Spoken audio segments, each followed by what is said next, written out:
That is why I threw pizza at Darren to begin with, back in the day. And you burned the roof of his mouth, though. I did. I burned the roof of his mouth. I do feel bad about it. I've never felt good about it, but it does bring up nostalgia every time I think about throwing Had pizza. a good spin on it, though. Yeah. Like, I think that's Quite got the a good whale. arm. Anyway, good evening, everybody. Hailing frequencies open and all that. StreamPunks back here. We're doing our second half of the B.P.R.D. one shot. It's good to see everybody. Welcome back. We're going to jump into our announcements real fast so we can jump into tonight's game. Let's kick things off right out of the gate. I will go last. Who would like to go first? I am raising my hand. Go, Caitlin, go. So I have to do it verbally. Yes. Yeah. I play GeoGuessr Sundays at 9 p.m. Central Time on my Twitch channel, twitch.tv/KAMABR. Last week's VOD just went up today. Yesterday's VOD will go up tomorrow. I got busy last week doing the Tonight is a Night show, which is our Halloween episode went up over on the Deluxe Video Drift YouTube channel. You should check it out. It was a lot of fun. No camera for me today. Addressing that off the top. Don't worry about it. Don't think too much about it. It's whatever. Popcorn Jake. Yeah. Head over to Alt Haven's YouTube channel. I posted a video last week of my breakdown of the Guardian. Now that I am not sick anymore, I will be posting the Envoy episode that I did. And this is the more like larger thing that I actually want you guys to do. So I want you guys to go over to the Alt Haven Discord channel. I have been asked to look at smaller or more unique or different TTRPGs and do breakdowns and reviews of them. And so I would love to get a list or opinion of TTRPGs you would like to see either a breakdown for or like a deep dive in or a review of that has either unique or different or is really small or doesn't have like a huge audience. Throw that my way over on Discord. So head over there and on the TTRPG channel, just be like @Jake.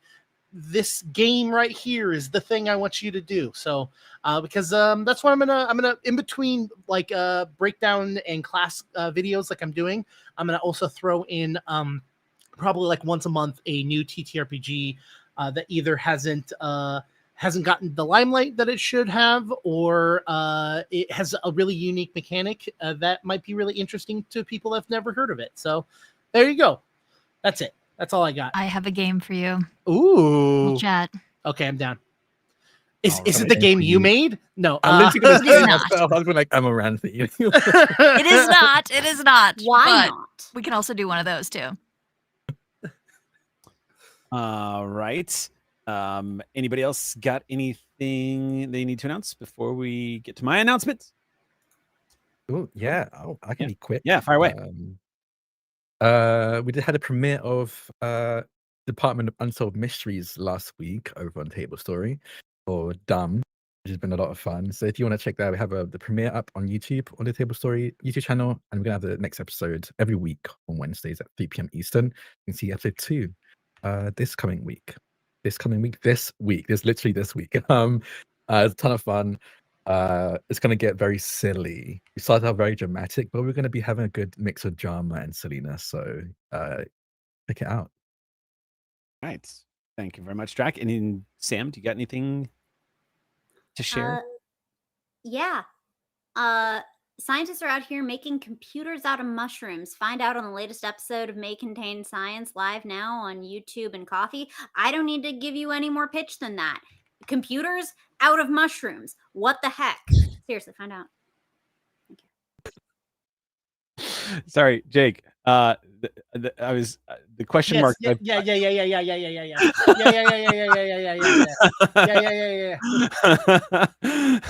I'll tell you guys in a second. It's totally something I would have done. The announcements that I have to give out tonight. The first one is just to let everybody know, next week we have a very exciting announcement. Next week, get ready because two things are happening. First of all, we're starting at 6:30 p.m. next week and for the foreseeable future, possibly for the rest of 2025. I don't know yet, but we'll be starting at 6:30 p.m. Our time, Pacific time, as opposed to 6 p.m. And this is to accommodate one of our players who is coming back to join us. Aliza will be joining us next week as we start to wrap up the Last Excelsior. Captain Hata will be returning to take command of the USS Pride, and we will be kicking that off next Monday night. Very excited to have Eliza back and joining us. So to accommodate streamer schedule, we are still going to be wrapping at 9 p.m. though. So just 30 minutes shave, but it's not a big deal. We're going to get a lot of fun times in. We're going to get to play some more Star Trek adventures. It'll be nice. So we're very excited to have Eliza back. And we'll be spreading the word tomorrow as well on our socials. So stay tuned for that. I don't think I had any other announcements. Just that you're all awesome. But this Oh you already wait, know. we've been Fridays. Fridays. We've Oh, been playing. that's true. Fridays we've Yeah. been playing Core Keeper, and if things hold, this Friday we're going to be joined by Mike Fadum, who's going to be coming in and playing with us, and also talking to us a little about the League of Swords that he's trying to get kicked off Yay! on Kickstarter. The last thing I would say to that is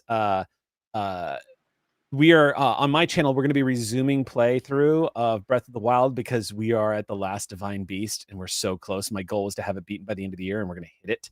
So yeah, check us out on Wednesdays. I think that's going to do it for us, though, y'all. Let's go ahead and jump into tonight's episode of our outgunned playthrough of the B.P.R.D special one shot, and we're going to kick things off right now with where we left off last week, which was a big rumble in the pasturable in East Texas. You guys had just run down a demon that was fleeing on a dirt bike with attempting to essentially get to the town proper in order to gorge himself on the blood of the innocent so that he could form himself fully in this world and begin to devour everything in sight.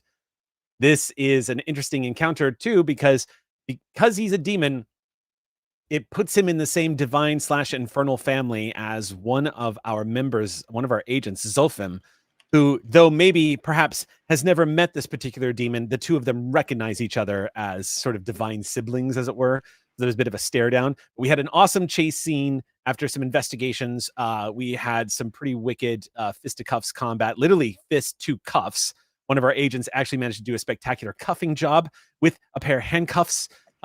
And no, there is no slang for cuffing. Stop. There is no, you're making that There shit up, is, Jake. even I know that one. I'm That- sorry.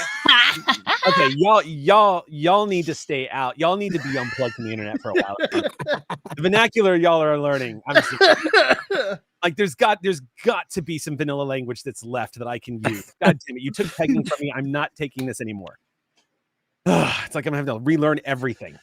All right, where was I?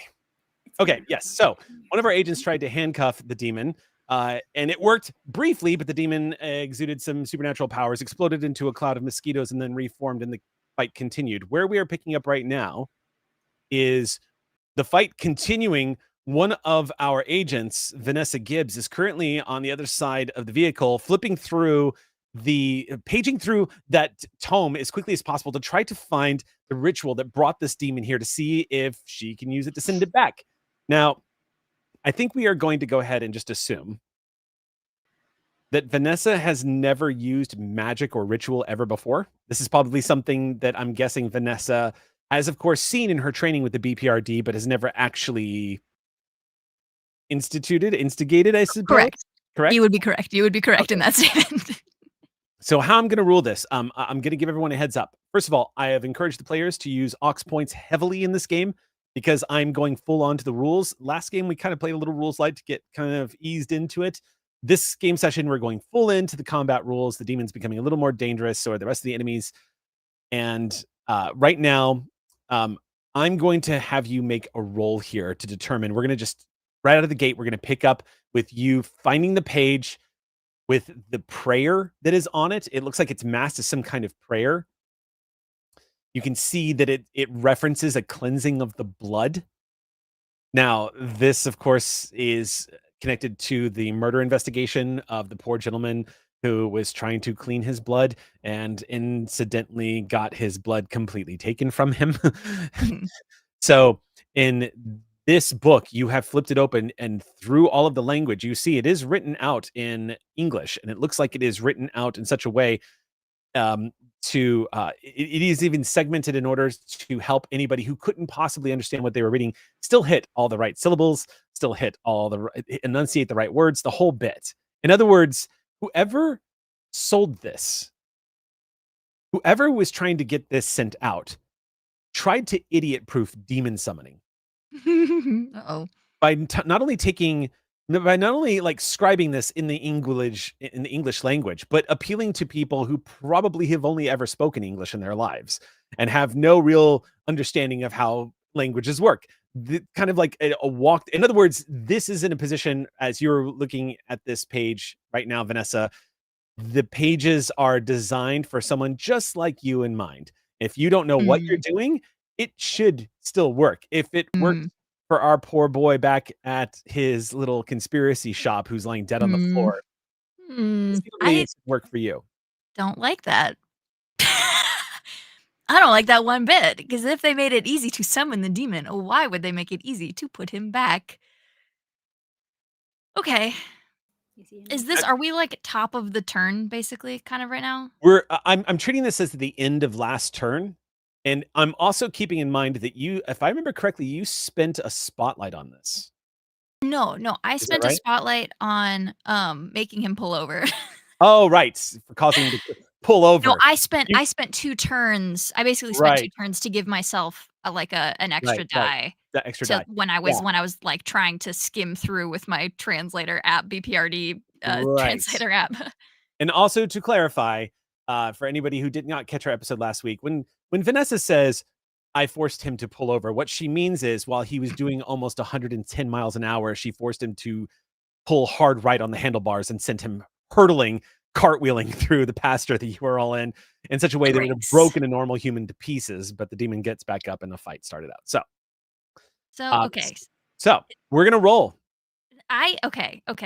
So this is going to be a nerves plus focus roll. Nerves plus focus.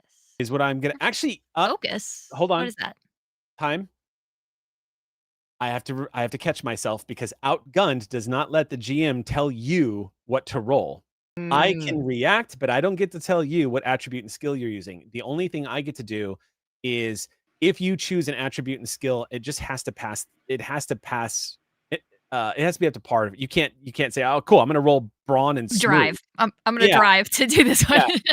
Yeah. You couldn't roll like brawn and drive or whatever. You would need to, if you did, you would need to explain to me how the hell you were using brawn and drive narratively.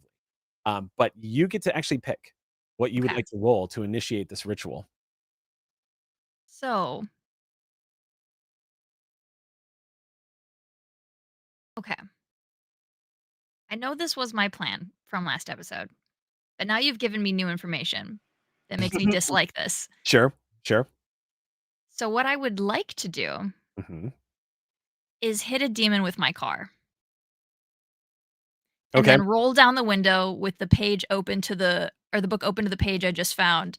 Arm sticks out the window, and I hand it to Ray. All right, so one thing at a time. So you're gonna okay. So first of all, gain a point of adrenaline. Okay. Because if as the audience watching this film, they might have started to realize that casting this spell is what killed the person who cast it. And as you were debating on casting it, at the last minute, Vanessa feels this chill creep through her spine, and there's a brief nightmarish image going through your mind of the mosquitoes exploding out of your mouth and drinking your blood. And you slam the book closed and think better of this and decide, let's hit him with a vehicle instead. I'm gonna hit him with my car, and then yeah. Okay, I'm passing this off to the person who knows how to do this shit. So yeah, when I hit him with my car first. Everybody is in the fight, so you rush over to the driver's side door, throw it open. I've been in the driver's seat. I've been in the driver's seat. Oh, I thought you were outside. Time. Okay, so then I puked out my open door, and then I sat up, and I've been in the car. Gotcha. Book. Okay, so you basically pull down on the gear, sticking the car in reverse, speed back. It is worth noting that there's at least one of you that's in melee combat right now. Yeah. And the 2 other agents are at range. They're relatively close, but nowhere near where they'd be in danger of being hit by a car. Yeah, I'm a really good driver. Okay. In that case, the camera cuts to the back wheels of the car spinning rapidly, spewing mud and grass just in every direction from the rains, which, by the way, is still pouring down all over the place. And you all hear the sounds of the car revving. at that particular moment, Agent Green and Agent Doyle see in the corner of their eye the car just accelerating rapidly towards the fight. Go ahead and make your attack roll. Okay. I do have a question, just so I know if more than my kneecaps are in danger right now. Is this a gamble or no? Oh, Is this this might be a gamble roll. Yeah, this is definitely going to be a gamble roll, but you need to roll a reaction after she makes her check here. okay? Zolfin is going to have to see if he can get out of the way. So can adrenaline be spent to add a die? Is that how that works? Yes, you I can. would like to spend that adrenaline I just got to add another die. Okay. You can also spend adrenaline to activate any special abilities or feats. Yeah. If you've got any. That Yeah. that My require- that lightning driving. bolt to require it. Yeah. Yeah. My driving one, I just get. It doesn't require an adrenaline. It's a free reroll. When I Okay. drive cars. So I want to Sweet. spend it on a bonus die. Okay. So go there. So, as a Whoa. quick reminder, what a gamble is if Caitlin rolls any snake eyes for Vanessa, then there's going to be some grit damage taken. And What do I need to do? I need 2 critical, you said? you need 2 critical to hit. So Okay. you're gonna hit. Whoa, how about that? What? Extreme and a basic. Oh,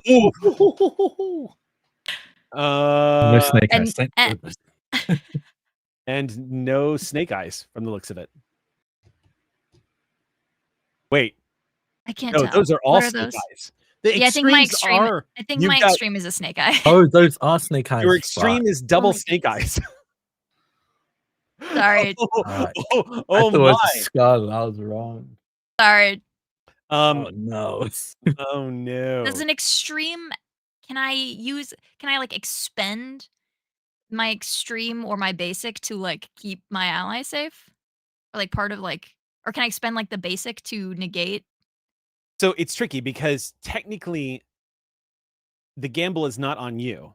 So let me rephrase this, because I think what's detached here is the gamble is going to be the reaction roll to avoid this is going to be on Zophim. If Mhm. Zophim is going to be taking a gamble to react to this. Does that make sense? Oh, So okay. Okay. Zophim is actually going to have to be the one to score at least an extreme success. And it will be, it's going to be, hold on a second. We have technically already in the first round of combat entered into a section I was not expecting, which would essentially technically be PvP, even though it's not intentionally PvP. I think the gamble's me. Like it's not. Yeah, It's I like think- my risk to So- hit my ally on But accident. the way gambles work is if you roll snake eyes, the person who rolled them takes the grit damage. And so that would Yeah. be you took the grit damage and not Drac, Yeah. and that wouldn't make too much sense because Drac's the one that's trying to not be hit by the car. No, I know that, but like in this instance, like either way, it's still my gamble to not hit my opponent. I should be able to expend, like to try to spend my Well, stuff. When we did this last week and I shot into it, I got snake eyes and Drac ended up taking damage. So it's Yes, which it's is what's happening right now. Yeah. But it was still a gamble you took to. Yes. That's what I'm Whether or saying. It not was still I my hit Drac. gamble. Yeah. Yeah. Page 87.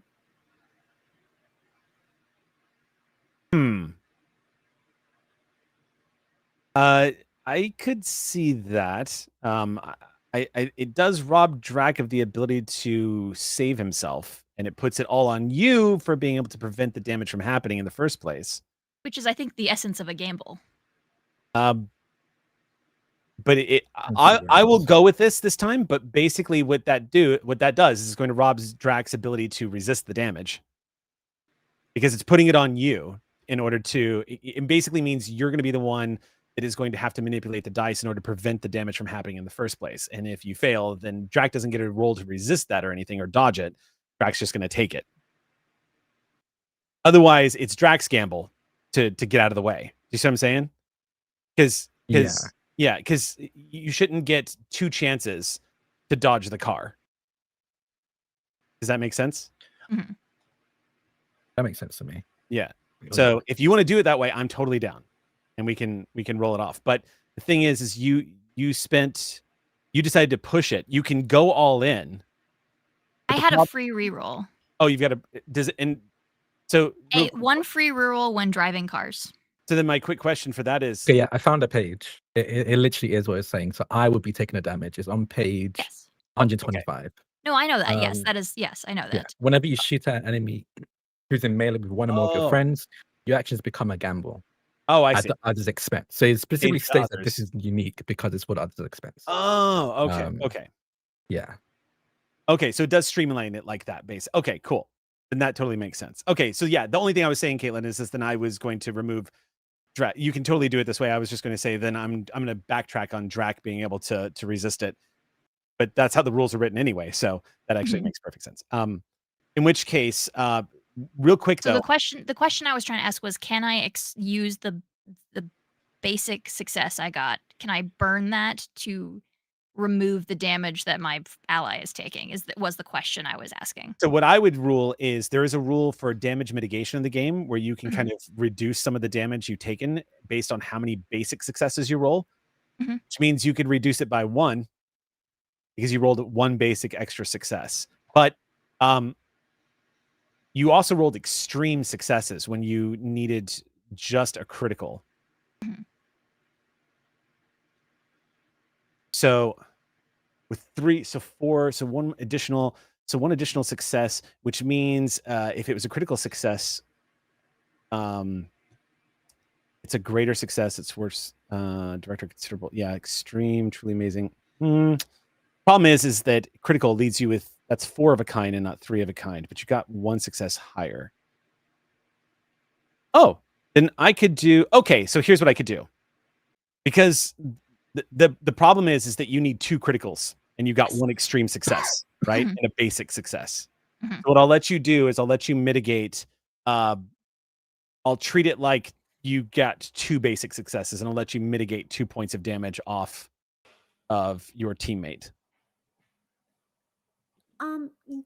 Yeah, because you should be able to mitigate 3 points worth because an extreme is worth 3 crit. Yeah. Therefore, if you need the 2 crit off a just to succeed do on the the check, maneuver. and then you have the leftovers. Yeah, so I have a crit and a basic to expend here to still succeed at the task and mitigate damage with a critical and a basic. And 1 crit is in turn 3 basic, meaning you should be able to clear the board. Actually. Yeah, then So, I would like to clear all potential damage to my ally and succeed at the roll. So let's see. Takes me down to 2 criticals. Well, so hold on. So a basic success takes away 1 grit. A crit takes away 3. A extreme success takes away 9 grit. Yeah. So I have an extreme because it's an extreme is equal to 3 critical, is what Sam was saying. So if I spend a critical out of my extreme, that negates the damage, and I still get my 2 critical. An extreme is equal to 3 basic successes, not a critical. So Sam is saying it says 3 smaller successes is 1. Okay, cool. So 1, 3. So I think what you're going to be able to do is to mitigate, as you were saying, I think you're going to be able to mitigate just about all of this. Okay. And this is like Clue. It's 1 + 2 + 1 1 + 2 + 1. 3 plus. The funny thing is they've created a really fun dice system, but the only time you get into the weeds with it is when you need to break down how many different successes you can extract from higher level successes in this particular. That's the only time you really get into the weeds with it, because it says when it comes to successes, 3 basic successes equals 1 critical success, or 1 critical success equals 3 smaller successes. So, Wait, then how is an extreme only 3 basic? It shouldn't be. So, Isn't that what Eric just said? On page 66. All right. That's okay. We can move. We can just No, if I can take away the damage and still hit the demon, then I'm good. Okay. This means you can combine 3 basic successes into 1 critical success, or you can combine 3 critical successes into 1 extreme success. So 3 critical successes equals 1 extreme. Okay, that's what I was saying, and then you said that Right. that wasn't right. So so that's why I got lost. Okay, cool. Then we're good. Then we're No, good. no, I no, would like to because you, mitigate this. yeah. Sorry. So yeah, it's so then you needed 2 critical successes to hit this guy, Yes. and you got an extreme success. Yes. So you're going to hit him, and you got a basic success, which you're going to use to reduce the damage that Zolfim is going to take from the car smashing into him. Yes. Okay, and then because you scored 1 additional success over than what you needed to hit him, you're going to use the residual to reduce it further. Is that correct? Yes. Walk me through. Okay, cool. So then, okay, so by my math, 9 points of damage reduces this down to, okay, so 9 points of damage. You're reducing it down to 7 points of damage because you burned a basic success. And then you're going to burn an additional critical success down to which will drop it by 3 more. Because a critical success is worth 3 grit. So a total of 4 subtracted from 9. Sounds right. So then 5 grit is the damage you're going to take, Zofim, from the car. I'm lost. That is not. I don't think that's how that works. Wait, hold on. Sure. The grit The amount of grit damage is I the take snake is eyes. how many snake eyes they rolled. And they Yes. rolled 4 snake eyes. Yes. Oh, I see. Um, You're right. I'm blanking. then they reduced it down. I'm Sorry. trying to I got reduce tangled up. 4 points of accidental grit damage to my ally. Is what I'm trying to do. Sorry. The 5 is the damage he should be taking. Yes. But you're not adding the extra success on. Instead, you're subtracting the 2 snake eyes. Gotcha. Okay, I'm all caught up now. I've managed to align. So this is the way it works. We made it. Starting off so strong, you guys. Yeah. No. What it means is next time I should just shut up and listen to Caitlin, because Caitlin's already done the math in her head and had this figured out. So okay, thank you for letting me catch up to you. So Next time I just need to have my camera on, then we all understand math. Exactly. Okay, so then what this means is for the extreme successes, that would be 9 points headed towards Demon Guy. And in this particular case, Drac, Zolfim is going to be able to, because of Vanessa spending those basic successes, going to try to mitigate the damage away so that the snake eyes damage from the gamble is not going to injure you as well. So, in other words, at the last possible moment, the headlights of this car cause you to turn your head and get the hell out of the way as per the roll. It is worth noting, however, that because you did not score 2 critical successes worth of successes, you're still going to take damage from this. I thought the point was that I did score 2 critical successes from But you didn't. You only scored 1 extreme success, right? And you Just need 3 critical. Which is 3 criticals. No. An extreme success is 4 of a kind. 2 critical successes means you need 2 3 of a kind. Scoring an extreme success does not mean that you don't have to roll 2 critical successes. It just means that you've scored above 1 of the crits that you needed. Does that make sense? I see. Okay. Yeah. So in other words, because you were not able to land the 2 critical successes you needed, you're still going to take damage from the demon as you hit him with the car, which is easy enough to say that the demon goes through the windshield. Yeah, that's fine. And basically, that's going to do 3 points of grit damage to you from the hit. You could have mitigated that, but you chose to spin that on saving Zofim, which is good call. So in this case, you'll take 3 points of grit damage. You leap out of the way, Zolfim. Car comes smashing into the demon, who is launched through the windshield of the car. The windshield shatters, which it should not do. But this demon's body spans outwards and causes the shatterproof glass to detonate as it crashes through. The impact of the body hits you as you raise your arms just in time, but the demon goes into the back seat of the car. If you'll allow it for the end of my turn, I want to put my arm out the window with the book towards Ray. That's was what I wanted to end with. You technically get a quick action, so yes, I would allow that. All right, Ray has the book with my thumb in the page that I was looking at. Okay. So that's gonna be the end of the round. So we're gonna start to the top of the next round, and y'all are gonna get to start this round. So there's a book being held out to you as the car comes skidding to a halt in the mud. Just you can see just as the car comes skidding to a halt in the mud, there's this popping sound, and your whole world becomes powder in a bag right in front of your face, Vanessa, as every airbag in the car deploys after the impact across the windshield. However, your arm is still out of the car, and you still are holding that out. Who would like to go first? I can go first. Okay, cool. As almost without any hesitation, right past you, Vanessa, I dive through the now shattered window into the back seat with a punch to the face of this demon. And let's see if it's as cool as I would like it to be. Do I attack or do I? Nah, I'm attacking. I see them discombobulated from being run over by a car. I'm taking advantage of that.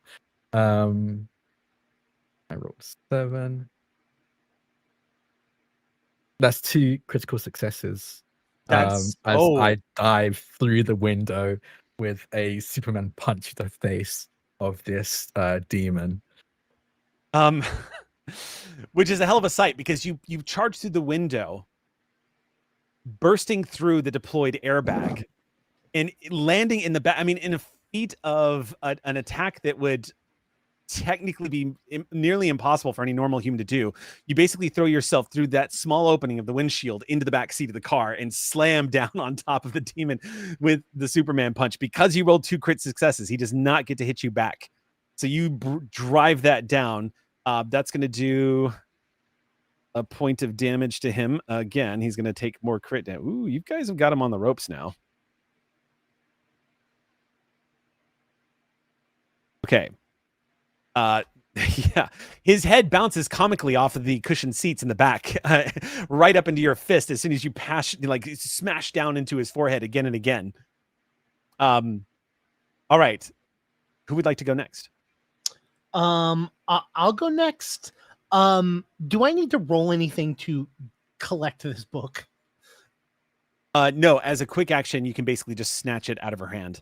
Cool. Grab Vanessa it. has it outstretched for you. Okay, cool. And you said that Vanessa had a finger to in one of the pages. Yeah, my goal was Yeah. to have had it open to the page that I had spent my 2 turns looking for. So Ray grabs the book, opens it to that page, and is using his gun to follow the words as a because he's not letting you of the gun, so he's literally grabbing it and just okay. I'd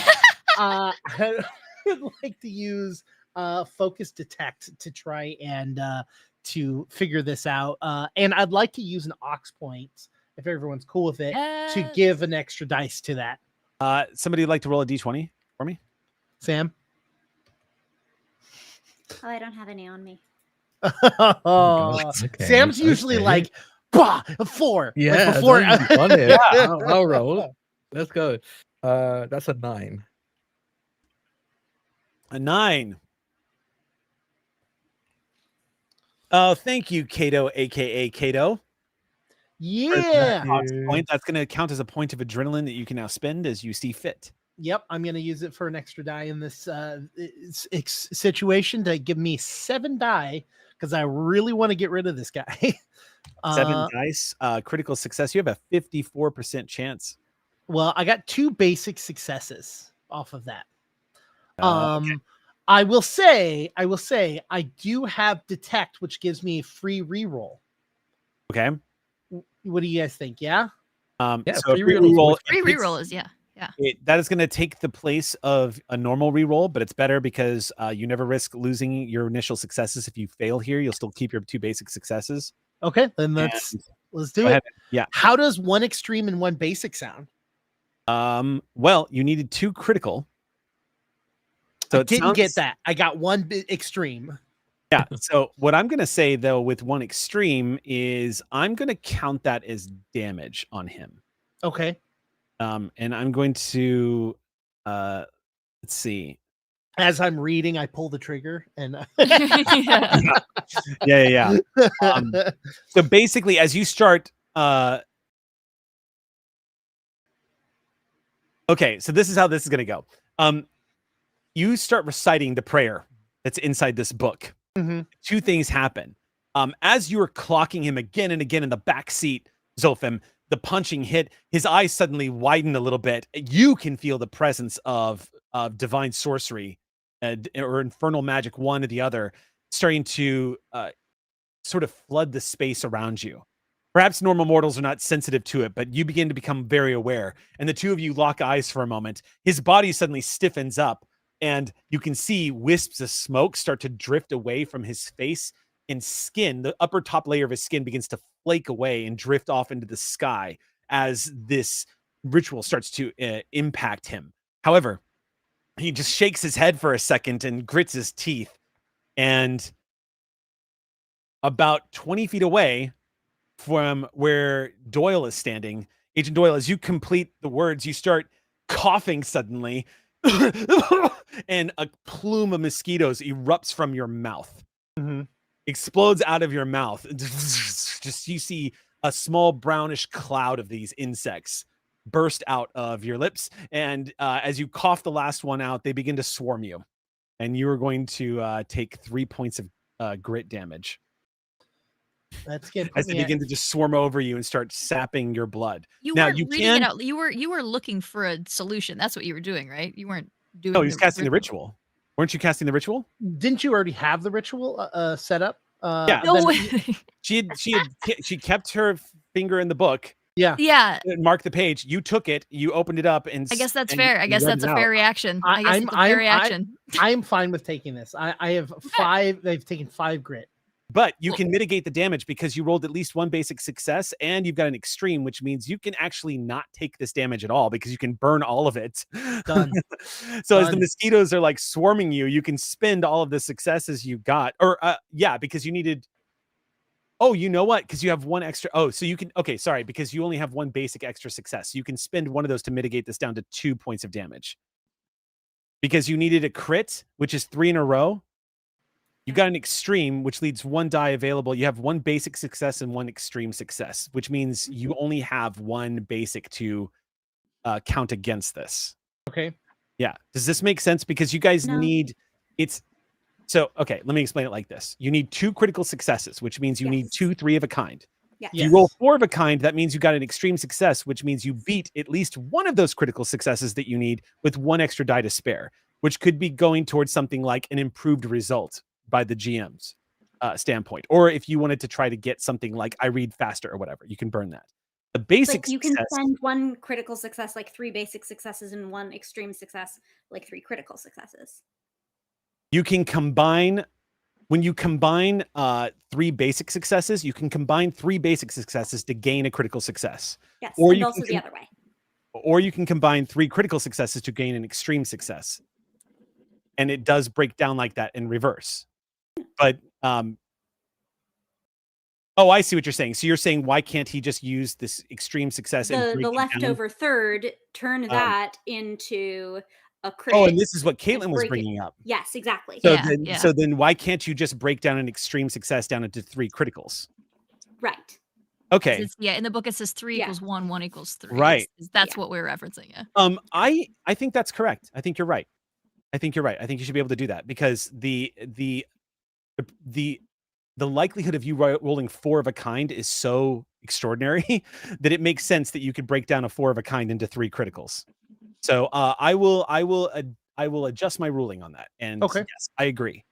Okay. So then, in which case, I'm going to rule that breaking that down into 3 critical successes, you can cause that to succeed on the Done. ritual check, Done. and you won't take any damage. Done. In fact, with 3, that means you have an extra critical success and an extra basic success to burn here, which you can do to actually implement another level of damage against him if you want, an additional 3 grit Okay. damage if you would like to, and you could use the basic damage as well to gain like the basic success to gain an extra quick action if you needed to. I don't need another quick action, so I'll just use it for extra damage. If anyone Okay. else has any other ideas, I think that's the best option. Done. Okay, got it. So once you implement this ritual, it's not going to go down the way I described it initially. Instead, the flaking that you see happens all at once because the ritual is enough to do enough damage that he had left over that his physical form is incinerated right in front of you. His form stiffens up in the back seat and you see his eyes widen and there's pain on his face, but a wicked grin crosses his mouth. He says, "One more card in the deck." And then his body explodes into mosquitoes. You just see the entire interior of the car where you and Vanessa are become a completely obfuscated in a swarm of mosquitoes. Doors open. Vanessa tumbles out, going ew, ew, ew, ew, ew, ew, ew, ew, ew. Out into the rain. Ew, ew, Yep, ew, ew. yep. All right. Who at this point, I'm spending a point of adrenaline and breaking the combat turn order as you all see his mosquito form race off at about half the speed, but up in the sky towards the town. As this giant cloud begins to continue to expand outwards. Team Rocket Skeeto blast off again. We have to go after him. I think we have to go after him. How functional is that bike? It's done, right? That bike is totaled. All right, fair enough. Everybody get in. Yeah, well, hold on a sec. It's a dirt bike. Those things are really durable. We shot at it a bunch, though. That's true. Yeah, I I specifically don't know. shot at the tire. I was gonna say, Yeah. I was gonna say that the frame of the tire might actually be completely bent over. But the truth is it happened in the mud, so it's entirely possible that it would have survived the somersaulting, but it would not have survived all the gunshots. Yeah. So, yeah, it's I would like leaking to oil. actually. I would like to do something. Uh-oh, what do we got? Making sure I can do this Okay. because I have the ability, but I want to make sure it's not. I'm not. I'm doing too much here. As a celestial, I have an ability that I get a feat called celestial, and one of the things that comes with it. As I scroll to it real quick, there it is. Other than me getting a +1 to all action rolls made against unholy creatures, I can also use my powers as a quick action to perform small miracles. Okay. For example, you can summon a beautifully crafted item of small size, inspire goodwill in others, emanate a warm, comforting light, soothe pain and someone's suffering, heal a minor wounds, bring back life to a small creature such as a dove or a butterfly. And I perform a miracle and see if I can at the very least make this usable. Okay, I tell you what. Your miracle, I will give you. I will allow the vehicle. So vehicles have 3 points of armor, and right now it's totaled. So all 3 have been spent. Using this, I will allow you to gain back 1 point of armor to make it usable, but it will only have 1 point of armor. And now let me tell you, if it doesn't necessarily mean there's going to be a chase scene, but if at any point this vehicle takes damage and pops or you wreck it, it's 6 grit damage if you are on a vehicle and you bust it. So just be aware. So does anybody else even have drive? I'm gonna keep driving the car. I just figured if somebody else wanted to get on the bike. Oh, I kind of wanna get on it. Okay, then go for it. Caitlin, in conjunction with the revision to the ruling and finally catching up to you and Sam's actual number crunching capabilities, go ahead and gain back the 3 grit you would have taken from the impact through the windshield, because you absolutely would have been able to override damage he could have done to you. Slurp those right back up. Yeah. Also, at any point, you'll notice that on your character sheet there are skulls or little checkpoints in your grits thing. Keep track of that, because when you hit those, you'll gain a condition or you'll gain adrenaline. Yeah. So, okay. So who's hopping on the bike? You're hopping on the bike, Zophim? Yeah, I think you watch Zophim go over to the bike. It is miraculous, because you watch Zophim charge over into the mud, pick up the dirt bike, which revs at his touch, just activates as he swings a leg over. Zophim, they, them, or he, they? They are beyond the pronouns, whatever you want. I think. Okay, completely fluid. Yeah. He, they, she. So you push up that bike and it's good to go. I'll swing a leg over. I think this will do. I'll keep up. Okay, it's easy to keep up. You can easily keep up. He's fast, but he's not as fast as a dirt bike. All right, and I have my agents, Okay. and I assume all of the mosquitoes were this demon, and so there are no more mosquitoes in my car. Do you assume that? I please no more mosquitoes in my car. I hate them so much. We just got No done with mosquito mosquitoes. season. Damn it. Are you asking me? Yeah. Are there mosquitoes still in the Would car? you like? This is where you would probably want to make a roll. Yeah. In which case, you could tell me what you're rolling to find out if there's mosquitoes in the car.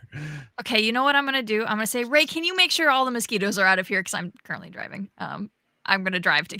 I'm gonna save my focus for driving after the huge cloud. Okay. Sure. I will. You know what I'm gonna do? I'm gonna What's do that? nerves cool. Okay. Just gonna. Calmly look around for some skeeters. Might be zipping around inside the car. Yeah, you Looking know, for some noms. I don't want them, but I don't want to also freak out about it. So you know. Yeah. Yeah. Okay. If I'm gonna set the difficulty of this at critical. Okay. I got an You're like- extreme. So You're like, sure, have an extreme success. with a basic. What the fuck? You guys are winning like monsters tonight. You rolled. I cannot believe without even needing a reroll. You rolled. It was the same. Is Don't the worry, I bot, haven't like, rolled yet. angry at me? I'll normalize things. My God, you rolled 4 hearts and 2 skulls. That's extreme and a basic. So, yes, there are a few mosquitoes that look like they are deliberately lingering in the vehicle. And I with, take the book that is still in my hand and thwack it. Yes. with extreme and basic success, you get all of them. There are Yeah. guaranteed no more mosquitoes in the vehicle as you smash every single one of them with this book over and over. Blap, blap, blap. They're all gone. It's incredibly gratifying. Yes. Each one dies. With that, chasing after this dirt bike, this fallen angel on the back of a dirt bike, and rushing in the rain after a cloud of mosquitoes that's racing towards the town. As y'all are racing after it and kind of trying to like peek it. First of all, it's worth noting it's very gross driving right now because you were being battered in the face by rain, Yeah. Vanessa. With no windshield, there's just a torrent of water coming through the windshield and like stinging your face like little needles as you're driving in the rain. Poker visors for man. It's clear. I angle it downward. If it was dropping on your head, your poker visor would be doing a lot of hard lifting right now. But unfortunately, this is practically coming sideways into the windshield right now, so it's not really helping you all that much. But it is helping you when you need to glance up at the sky to try to follow this cloud of mosquitoes. And that is where your poker visor is really coming in handy, because not only is it protecting your eyes, but you can see through the damn thing. Yep. For you, Zolfim, it's a little bit of a challenge. But the one thing you've got going for you is you don't really need to see him. You can feel where he is in this particular moment. You can sense this demon is nearby, and you can sense the direction he's going. He's headed towards town, but not to the center of town. It looks like he's angling away towards more of the outskirts. In fact, he might be angling towards another pasture up ahead that you can see branching out behind what looks like one of the Piggly Wiggly supermarkets. Which, yes, God's help us, is an actual chain of grocery stores. Or at least it was. I don't know if it's still around. It's gotta be. It is. Yeah. Okay. So you can see that it's racing in that direction. Unsure of what his agenda is, but he is racing off just kind of to the outskirts of the town. But you both eventually will ramp up out of the pasture, busting through a barbed wire fence. Actually, it's easy for you to bust through a barbed wire fence. I got to find out how our good fallen angel is going to get through the obstacle that's up ahead.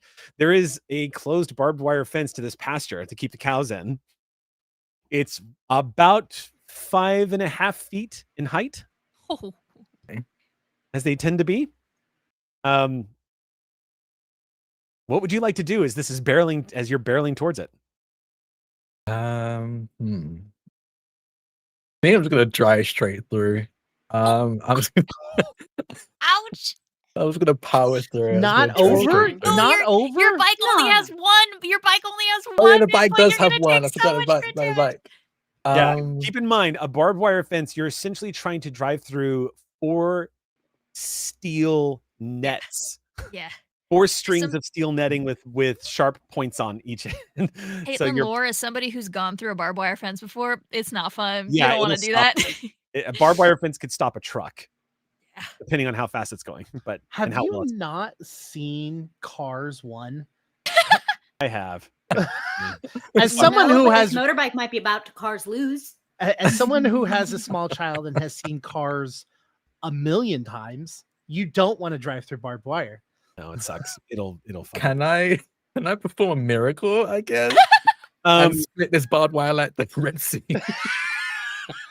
and do what? And split this barbed wire like the Red Sea. But the Red Sea. There is no reason to tell you no. Yeah, There's I want to an use my aux estimate. point for this. You are performing a small miracle. Yeah, I'll perform. I think I literally reach a hand out and move my hand across in front of me like I'm spinning the Red Sea, and I'll spend an aux point. That's so funny. But it does cost an adrenaline to Okay, do this. I'll spend roll a an aux d20 point. for me.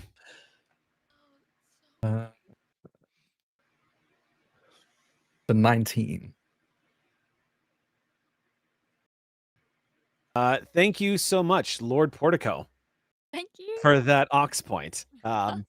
Yes, you spend a point of adrenaline to add to this, and you are basically calling upon the miracle to make it happen. So you raise your hand up, focusing on this. If the camera were to zoom in on you, the inner rings around your iris, there is a soft, gentle golden glow that begins to emit from your eyes for a brief moment, and then raising your hand, you just kind of go from a position of your hand like this to this, and as it does, the steel around the barbed wire just unravels like a fraying rope, and ping, ping, ping, they all snap and recoil back like they were taut, and they just kind of fold backwards and fold open. You all watch. There's a brief golden flash up ahead of the bike, and the barbed wire fence, for a split second, you're all kind of wondering, what the hell is Zolfim about to do? And you see the barbed wire fence just ping and just fold back, and open up, which creates an opening for you guys.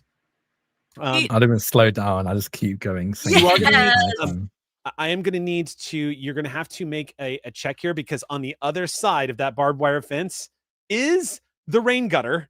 It goes down and all the way back up, because as somebody who grew up around pastures and farmlands, I can tell you, Oh, yeah. yeah. So there is Oh, a rain yeah. gutter. So there's going to be a rather violent and abrupt ramp. Now you could just jump it. You're basically just going to need a basic success here, basically. Okay. I think I can. However do a you want to basic roll this, success. but yeah, I'll roll a what's it called? A drive, nerves, and drive. Okay. I think you can do basic. I'm not rolling as many dice as a designated driver, but it's something. I'll spend an adrenaline to give myself an extra die. okay. There's plenty of adrenaline happening right now.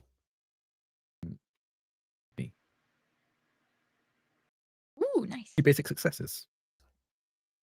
Okay.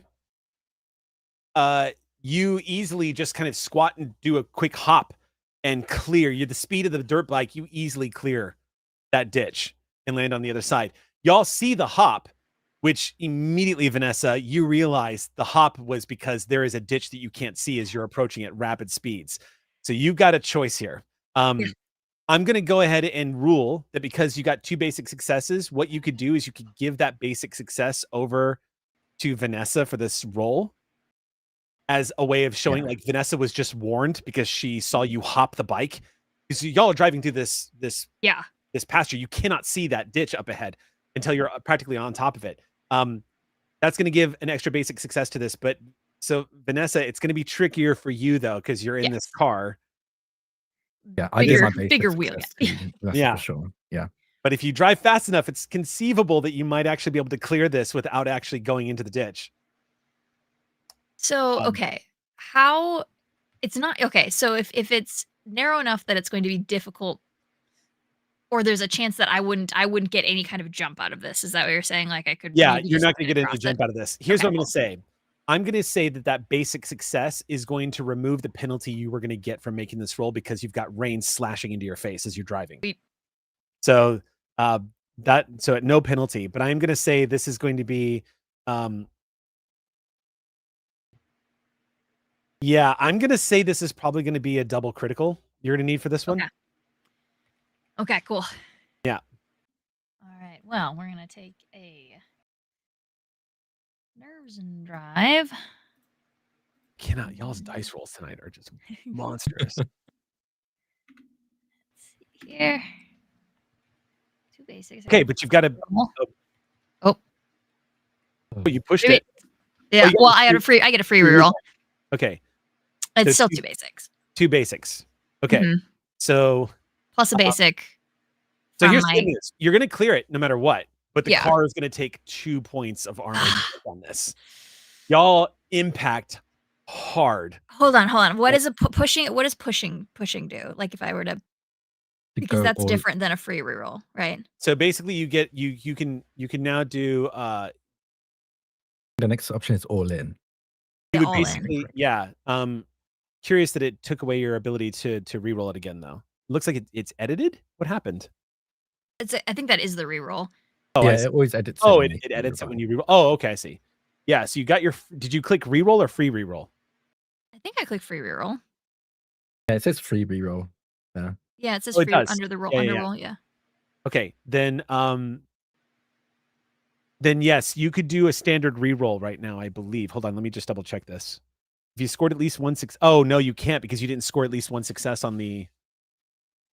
Oh wait, yeah, you did. You scored 2 Yeah, basics. 2 basics on both. Yeah. If you can reroll even if you don't have. Oh, hold up. Does a free reroll replace your ability to reroll? Oh, maybe. Yes, but not your ability Think- to go all in. Right, Yeah, you can Mm. still go all in. which is the different thing. If you Yeah. go all okay, so after making a reroll or a free reroll, and got a better and if you got a better result, Oh, same result. Okay. you got the same result, so you can't go all in. Okay. Sounds good. Okay. We'll just Yeah. go from there then. That's fine. Hold on 1 sec. Or a free reroll.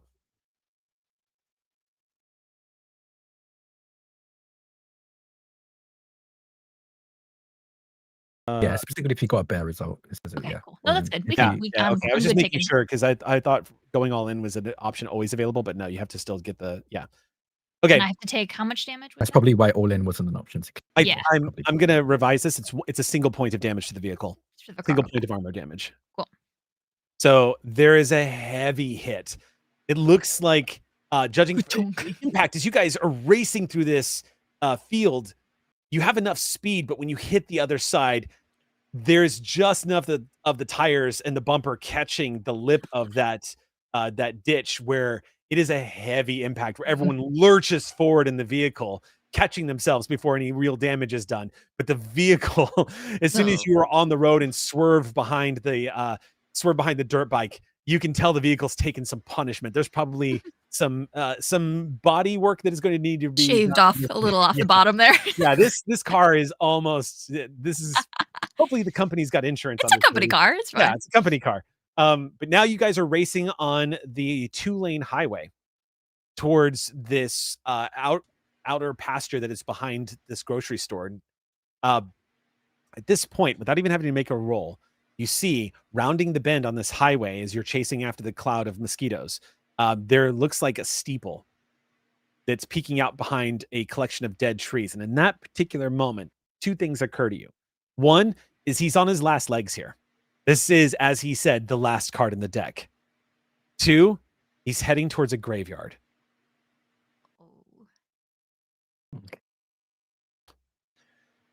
While, You guys, while what's this reading is happening, can I continue to like read through the book and maybe find you have his something? name. Yes, you can. Yeah. Go ahead and make a check. Okay. I'm You gonna can tell me- use focus detect. I feel like Okay. is I know I'm using it a lot, but that's what I'm That's good at. You know, It's good. Yeah. Focus detect. It is a critical check. I got 2 basics, but I do get a free reroll, so why not, right? Yeah, you got at least 1 success. It's still 2 basics. 2 basics. Yeah. Okay, with 2 basics, you could spend. Oh, you know what? You already rolled though. I was going I to say. did. So what I would say is, you're not able to really, when you look up his name, a lot of what's written here about him looks like it is not written in. Oh, wait a minute. You know different languages, don't you? You can actually read different languages, right? Can I? It was I me think that could. that was yeah. Oh, was it Drac? Okay, I was about to Yeah. say, wasn't somebody capable? So then I would say to you, Doyle, what you get is a lot of this. It looks like only very specific passages were translated. So you're trying to remember your training in B.P.R.D. of just like summoning all these dead languages that you can think of. Like, what does this mean? What does this mean? What does this mean? You're only able to catch a couple of fragments of words. You catch his name, of course, which you still remember, which if anybody needs a recap, it's Okul Izu.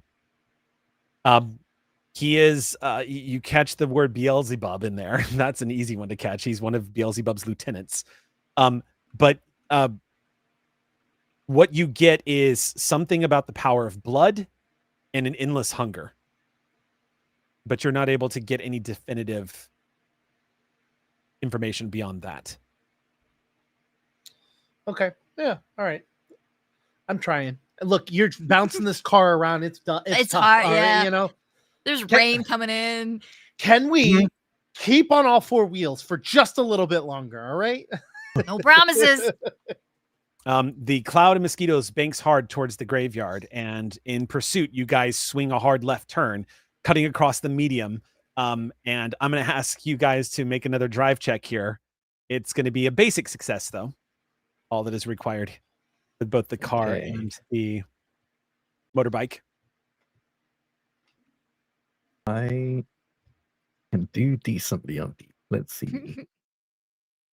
Damn, I can't. Oh no. I got 0 successes here. Oh, but a critical. Okay, I got so a critical. right on. I get a free reroll that I should just use that, right? As well. You don't lose the Driving, successes. 'cause it doesn't Yeah, you get don't that lose one. anything from it. Whoa! Impossible. Okay. Whoa. Holy What? shit! What? Holy shit! 5 of a kind? Off of 6 dice. Off of 6 dice. That's impossible. I'm literally the cop in the Matrix who says that after he watches the agent jump the street. I told you I'm really good. I'm a really good driver. Um, Can I assist Zofim in any way with an impossible? with an impossible success, yes, I will absolutely let you do something wonky, because I was going to rule that basically a car pulling a right turn out of the back parking lot is going to clip our biker. But in that case, and it would have What if taken I away corral you gently? that last point of armor was going to go bye-bye Yeah. on this roll. However, you rolled 5 of a kind. This dice bot, man, That's loves you crazy. guys. Ugh. Yes, if you can give me something really rad in the narrative, and Okay. also gain a spotlight. Okay. Sweet. I get my spotlight back. That is bonkers. That's wild. Holy moly. Okay. Trying to think. So 5 we're of we're a turning right. So that wouldn't work. Okay. Like the only thing I can think of is like cutting a turn where like I hook you into the turn also to like Or keep you drive from the car skidding back. out. Yeah.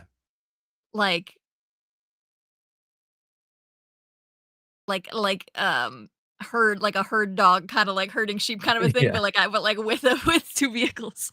Okay. Like I like scoop you in with me. So here's what I'll rule. You're going to lose the bike, but you're not going to take the 6 damage from the impact. Because what happens is seeing the danger that because you are so focused on the cloud up ahead, you don't see the oncoming car as you're racing across the medium, sliding across the road in this rain and darting towards the graveyard. However, your fellow agent who's behind you in the car, just as you cut across the medium, Vanessa, both you and your fellow agents in the car see the danger in the last possible second. And instead of swerving behind the dirt bike, you accelerate ahead and purposely clip the back of Zofim's bike to cause the bike to flip, knowing full well that Zofim can fly. I actually can't. I didn't take You that. can't. ability. No, I don't think you can. You told us you could. I thought you said you No, could. you have and wings. No, I think you said I can't because I've injured. One of my wings is injured. Oh. And I described it. That's Oh that's yeah, my flaw. I then can't no, get you don't do that old because I would wings. kill Zophim. Yeah. No, I wanna. Let's see. I wanna. Okay, can we like Rolls get over a, onto the hood and holding on to the hood. no, like somebody Actually, like yeah, that would be yeah. yeah. bad. Yeah. I've had you on top of my car for a little bit ago. It's fine. You hang on up Yeah. there. Oh my god, you know what? I know exactly how I'm going to narrate this. So seeing the danger, you accelerate into the bike. The bike flips up on in, and Zophim, you find yourself being thrown back. However, whether a higher power is watching out for you or the sheer skill of your driver, there is no windshield. You go sliding butt first across the wet hood of the car and slam right in between the passenger and the driver in the front seat of Yes. the car as the motorbike goes flipping and cartwheeling over the top of the vehicle and And then we clatters cut to the right out ground of the in way. a plume of black smoke. Was it me or Action Agent movies. Green who had shotgun? I think I Agent think it was Green Agent had. Green. Yeah, so you're True. between, I made a joke about shotgun pistol. Yep, yeah, yep. you're basically between Green and Vanessa right now. Oh, Agent Vanessa, Agent Green. Thank you. As you say that, I reach over with the booking and point with my gun again and go, "What's that word?" Oh, okay. Sorry. Yes, that word is older than humanity itself. It's Can you get in the back seat for this? You're sitting on the gear shift. Can you? It's Sorry, like yeah, it's like sorry. hand to the face, trying You're to like totally having screw that you. Jurassic Park moment where he's on the gear and you're like, bloody move. Yeah, you just calmly hold the book up and go, what is this word? You see the passage that he's been trying to translate. You don't have to roll for. Yeah, you get a brief glimpse at it, but you know exactly what it says. It speaks very briefly of the demon needing to seek a new form. It doesn't take you more than a few lines of reading to understand the implications. There be zombies coming your way as you see the cloud of mosquitoes spreading out throughout the graveyard just as y'all are arriving on scene. As y'all are pulling up and slamming on the brakes to come to a stop, the mosquitoes are falling dead out of the sky, like part of the rain, as they're just dropping all over the place. But as they drop, there's hazes of blood that are starting to gather all over the ground of this graveyard. You bring the car to a stop. There's one more fight to be had, apparently, but this is the last card in the deck. Please let it be its final form.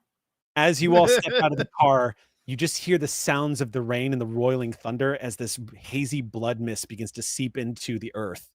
The graveyard here is quite expansive. You don't know how many bodies he's going to be coming up as, but there will essentially be a swarm that is him that's about to emerge. You have plenty of time to slide clips into your weapons and to prepare for what's about to happen. And that's a good button for a break. Ah! This is fine. You just slide the clip in. This is fine. And as the button, the motorbike in the distance just explodes into fire as you slam the clip into your gun, Green. With that, let's take a 10-minute break. You think about it though, pizza is worth it. I would absolutely burn the roof of my mouth if I would commit crimes. I have committed crimes for pizza. I had lunch. Don't admit that on the internet. Indian. We're live. Oh, God damn it, Jake. Yeah, all right, let's jump back into it. All right, where we last left off, you all had just arrived at the graveyard. You're stepped out of the car. The red mist is seeping into the ground. You know what's happening. Everyone's loading up and reloading. By the way, quick house rule that I was going to tell you guys about. If you are using a gun in this game, if you fail, the way the rules are written is you empty your clip. I'm scrapping that rule. What I'm going to say is you need to fail twice in a row, and that'll empty the clip, because otherwise you're going to be going through. Yeah, if it's Alien had something similar, but it was a little Alien had to, like, it was a lot more forgiving. You had to critically fail or something. Mm-hmm. So in this one, you saying need to that Alien is forgiving is a unreal sentence. I know. I really need to get the new PDF because it looks good, especially now that they're including your favorite girl predator. so excited. is going to be in the game. I'm so excited. I'm sure she's going to be in. I'm sure Predator's going to make an appearance. The Yaocha are going to make an appearance because they're implementing them. They're crossing the streams. So anyway, we have a game to play. You guys are in this Yes, graveyard. true. Sounds of clips being slid into weapons as you're all prepping up, like cracking your knuckles and getting ready, knowing exactly what's coming. Sure enough, you start to see and hear the sounds of the earth being disturbed. Birds that were taking refuge in the trees nearby from the rain decide to brave it as they flee the area. And as that happens, like a portent of evil, you all begin to see the earth move around each of you. And sure enough, emerging from the soils, you watch the dead pull themselves up out of the earth, hissing and gargling as they pull themselves up and claw themselves to standing positions. There are multiples here. Hard to get an exact count, but safe to say there's at least a dozen. The only thing standing between them and the rest of the town is all of you. Now, here is one thing I am going to tell you, because you would be privy to this information thanks to the fact that Zophim is in your party. Agent Zophim, these are not zombies. These are not the infected type zombies. These are literally just the dead being inhabited by a demon. So while they are going to react and even be able to do things that zombies can do, they are not going to kill each and every one of you if they bite you. They will try to rip flesh off of you and eat it in front of you, however, so you don't want to be bitten, but there's no infection you have to worry about here.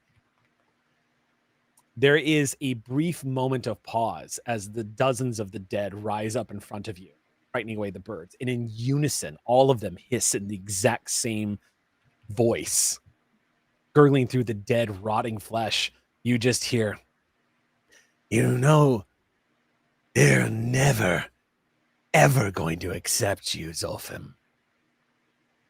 Your friends here, sure, they'll be nice and kind to you, but this world isn't meant for you." Often there's at this horde of the puppeted dead.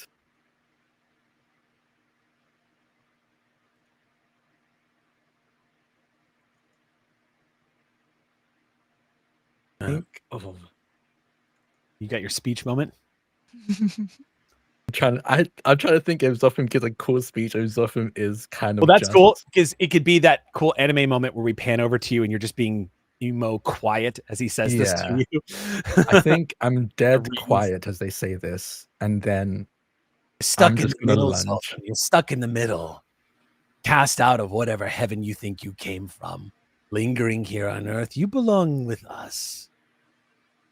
Tell you what, step over on this side and I'll give you your wing back. You need an extra one, don't you? I can fix that for you. I look between this horde and the agents beside me, and I will take a step forward and then another. Okay. The dead. And then another. And I think as I get closer to you, I assume there's one that's not, it's not the lead of it, but there's this one that's closest to me. Yeah, they're kind of scattered all over the place, but yeah, and they're all talking in the exact same moment. Yeah. Some of them can't formulate words because they don't have mouths, but most of them, yeah. As I'm face to face with this one in particular, I say, "You mean it? They could restore my right wing." Well, at least I know it. You're in it for yourself. That's encouraging. And I would like to roundhouse kick this one. Okay. In the face. And combat begins. Go ahead and throw that kick. You'll be very pleased to know that a horde of zombies, as many as there are, You only need 2 basic successes on this instead of 2 criticals. Perfect. I'm rolling 7 die because I get extra one because they are Ooh. unholy. Kung Fu Angel, I mean, I'm not surprised. You're basically Three Ooh. 3 basics. I get a basic free. successes. I get a free reroll. So let's see if I can increase. that. Yes, get Nope, in there. just 3. Yeah, might as well. Okay, so 3 Just 3. basics. This fucking dice bot tonight. It's bonkers. Okay, so 3 basics. So you're going to not only be able to impact the zombie creature, but you're going to be able to do extra damage if you so choose. With an extra success, you can actually take an extra action, I believe. Let's see. Spotlight, adrenaline. You can get extra quick action. You get it. Yeah, that's correct. Thank you. You get an extra Yeah. quick action. So you have that as an option, which you could use to, like, you know, pull a weapon or something along those lines. But yeah, otherwise, yeah, you're gonna do. Yeah, I'll just use that for extra damage. I don't have any quick actions that are useful in this situation. In that As case, very suddenly I spin round using and slam the side of my foot into the side of this puppeted dead's face. yeah, you do. Okay, so that's gonna do. I gotta track this now. Oh boy, the action music kicks in as combat breaks out. All right, so that's a. So are you taking an extra quick action? No. Okay. In that case, we can just say that you do an extra point if you want. Sounds, yeah, I'll do an extra point. I'll just give you an extra point of damage on that. In which case, you kick the head clear off of this zombie. Your answer to the proposition, and after he calls you out for being selfish, you just neo roundhouse kick in a graceful motion, splitting rain droplets all around you and slicing through the air. The impact clean knocks the head right off of the zombie that goes sailing off to God knows where. And as soon as that happened, the horde lurches forward. But you guys have action. I kind of like flex my wing and just go, I think the one wing gives me character as they prepare for the straighten next. your soggy suit. Yes. Just like a snapping sound from the wet suit as you just kind of snap. I think it gives me character. Combat has begun. You guys get to go now. The zombies are moving quite fast, by the way. I mean, how do I, Jacob Kyle, not Ray, refuse the opportunity to kill zombies in this situation? So question. We're gonna start in the immortal words of fuck, can't even remember. I'm gonna start blasting. Okay. So nerves plus shoot is gonna be 6 dice. Let's see. Okay. And I'm just going after a zombie since I'm gonna let Angel Boy here deal with Demon Boy. Well, all of these zombies are Demon Boy. Sure. Yeah. But I've already shot him once. I don't need to do it a second time. How does 2 critical sound? 2 critical sounds like an enormous amount of damage being dealt out to this horde. So what are you doing exactly? Are you shooting? Is that I am going for the head. I've seen zombie movies. I know better than this. I'm going. So you're shooting. So if you're shooting your gun, did you include the bonus die for using your gun? I didn't. Yeah. See, you're so excited. I am. I'm always excited to shoot. So what kind of gun are you using? It's a revolver. Your handgun. So then Yeah. I believe a revolver is just a +1. So you get to roll an additional die here. You might get. Let's see what happens. Roll a 1. Roll one die. Okay. And you might get a 3 of a kind. It's a heart. So that is an extreme and a critical. Mm-hmm. Danny DeVito. Thank you, chat. 4 of a kind and a crit.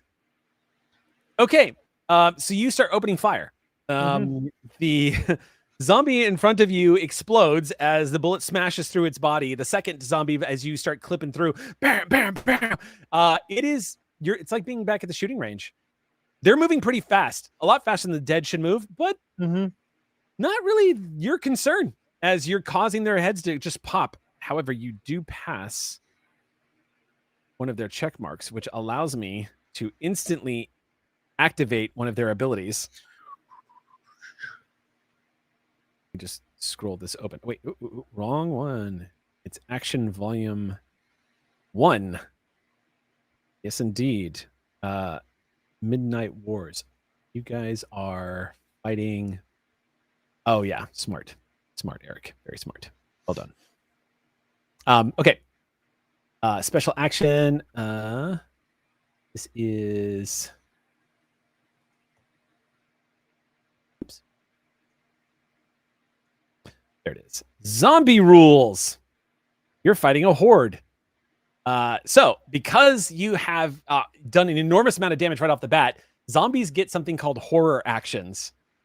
They allow me, anytime I fill in, you do enough damage to a zombie horde where I can fill in a horror box where you've done enough damage, I get to immediately break the flow of combat and activate an action on you.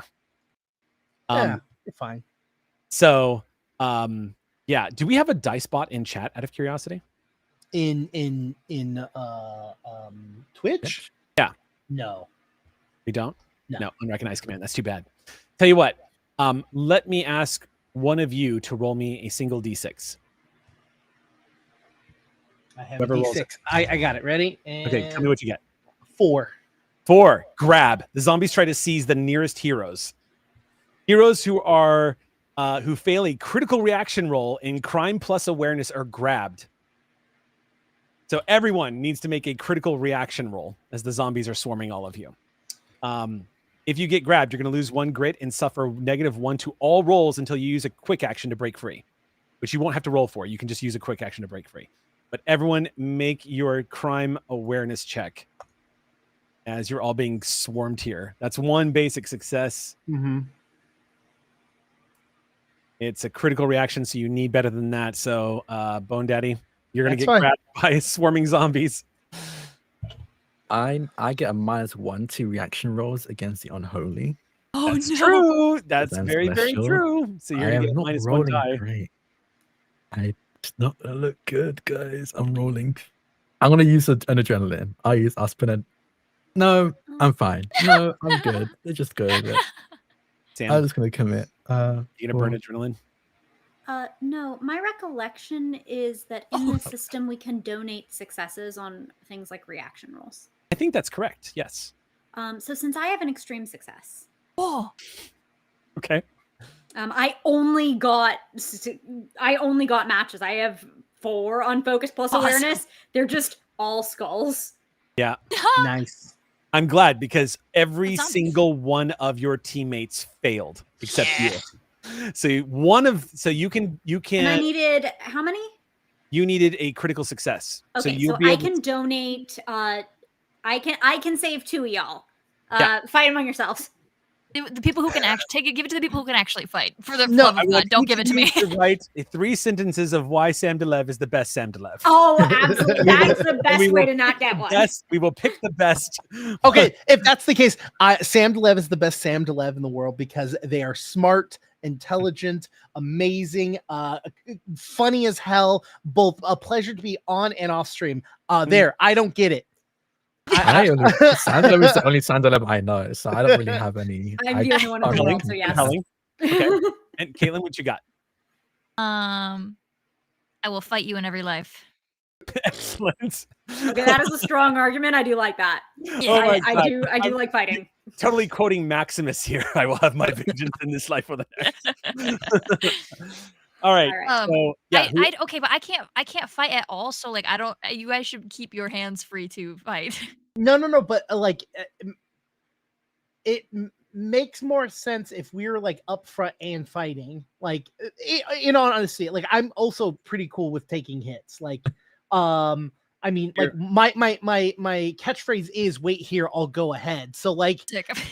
Then I'm I'm for gonna me to like be up in the front. And gain do a things. point of adrenaline for that then. Okay, done. And I'm guessing Drac, you're gonna vouch for the same. You're gonna vote for the same. Well, we get Yeah, two of I'm- us, so the other 2 of us automatically get. Yeah. Yeah, I can take the other one then. I'm Okay, fine with that. so then I'll give you both a point of adrenaline since you're volunteering. So what happens is the zombies surge forward suddenly, just as you're watching Doyle take them out one at a time, methodically, like dead shot, just one at a time. Bam, bam, bam. One drops. Every round fired is a dead zombie. Not a single bullet being wasted as you drop 1, 2, 3, and then they surge forward. They immediately swarm Zophim, who's up in front. The next ones charge forward to the one that's killing them left and right. But the other ones that are about to just overtake Vanessa, Green, you suddenly turn your gun on them and open fire. There's a brief hesitation as they like stumble back. You grab Vanessa and just pull her the hell out of that way, kind of like yoink her away just as a couple of them are charging towards you. None of them are able to get their hands on you guys, as Agent Green saves the day and pulls your driver out of harm's way. It's still y'all's action. Who would like to go next? I've already gone. Drax already gone. So then it's Green and Vanessa. I have an idea. Well, You haven't. No, you haven't gone yet. Okay. I would like. Okay, so if I have an ability that says 1 adrenaline, is it? Do I also have to roll for that ability, or do I spend an adrenaline to do it? If it says you need to spend an adrenaline, that's all you need to do. Unless it specifically calls for a roll. If you burn an adrenaline, you just get to do the thing. Sweet. I would like to burn an adrenaline to use my mind powers. Vanessa's eyes go purple again. You pull her out of the way, and we kind of like duck maybe down behind a headstone or something, and her eyes go purple. And I would like to learn 2 weak spots about our opponent. Oh, 2 nice. weak spots. Oh. 2 weak spots. You are so greedy, Jesus. Yeah. Okay. So I just like attention. I can't help it. I can't help it. You love attention so much that you've decided to completely obfuscate your face this evening. Yeah. Yeah. Yeah. Have you not seen all my little emotes? I've been. Is this not a calling so for funny to attention? me. Are you not entertained? Are you not entertained? Midnight Wars, Neon Noir, everywhere. I'm trying to literally find the correct. It's in Action Flicks Volume 1, isn't it? Yes. Weak spots? No. I'm trying to find, literally just trying to find the rules for Dark Light. Oh yeah, it's in Action Okay. Flicks. Yeah, cool. Weak spots. Yeah, there's a couple of weak spots. Exactly, there are 2. The first one is the holy weapon that Zophim has on him is a weakness. It is worth noting that the demon had an unholy weapon to use against Zophim, but is not capable of using it right now because his body was destroyed. That dagger, by the way, might still be back in the pasture. Oh shit! The other thing. Oh, actually, no. It would be in the back seat of your car. Even better. That's where it would be. It would be in your vehicle right now. Yes. So the weak spot would probably be the holy weapon that Zophim has on him. The other weak spot is, for a fact that if so long as he is unable to reclaim blood, or he runs out of blood, which he had to spend a lot to do what he's doing right now, he's done for. He's going to be sent back to wherever he was. But if you guys manage to kill all of these zombies, he's done for. You don't have to banish him back. It'll be done for him. But it is worth noting that only one dead thing needs to survive. Mm-hmm. But that's really the only other thing to make note of.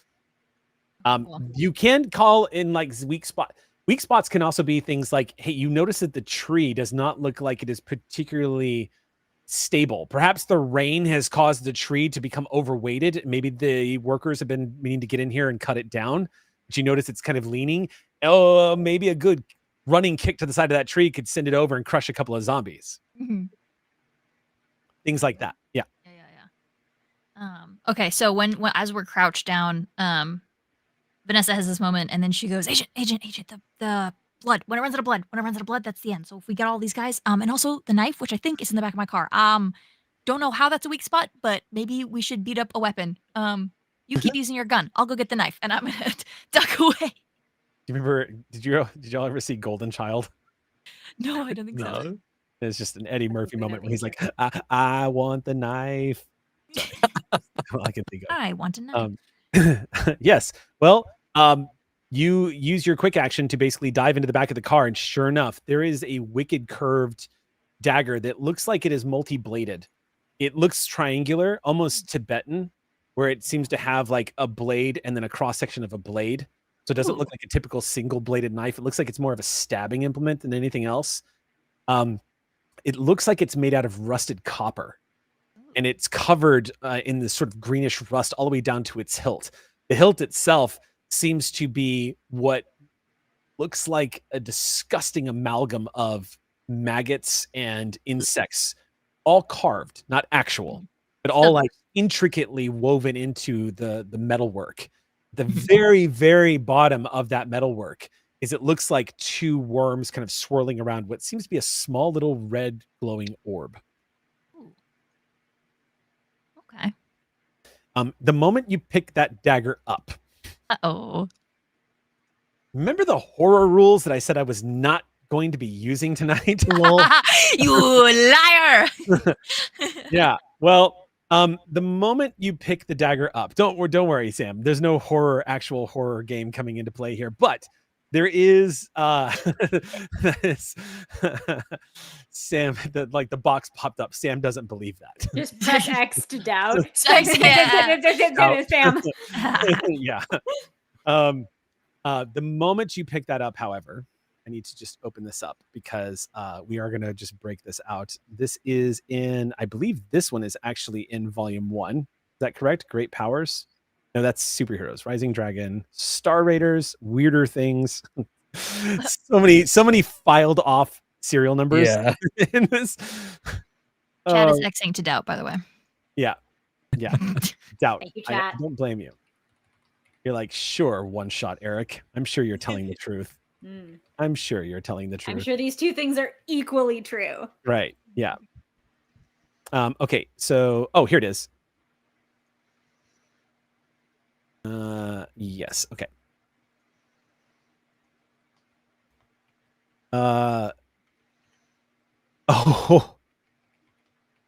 Is there? Okay, hold on. That's a little too much. Let me see if I can scale that down. Okay. Permanently removing grip boxes? Eric!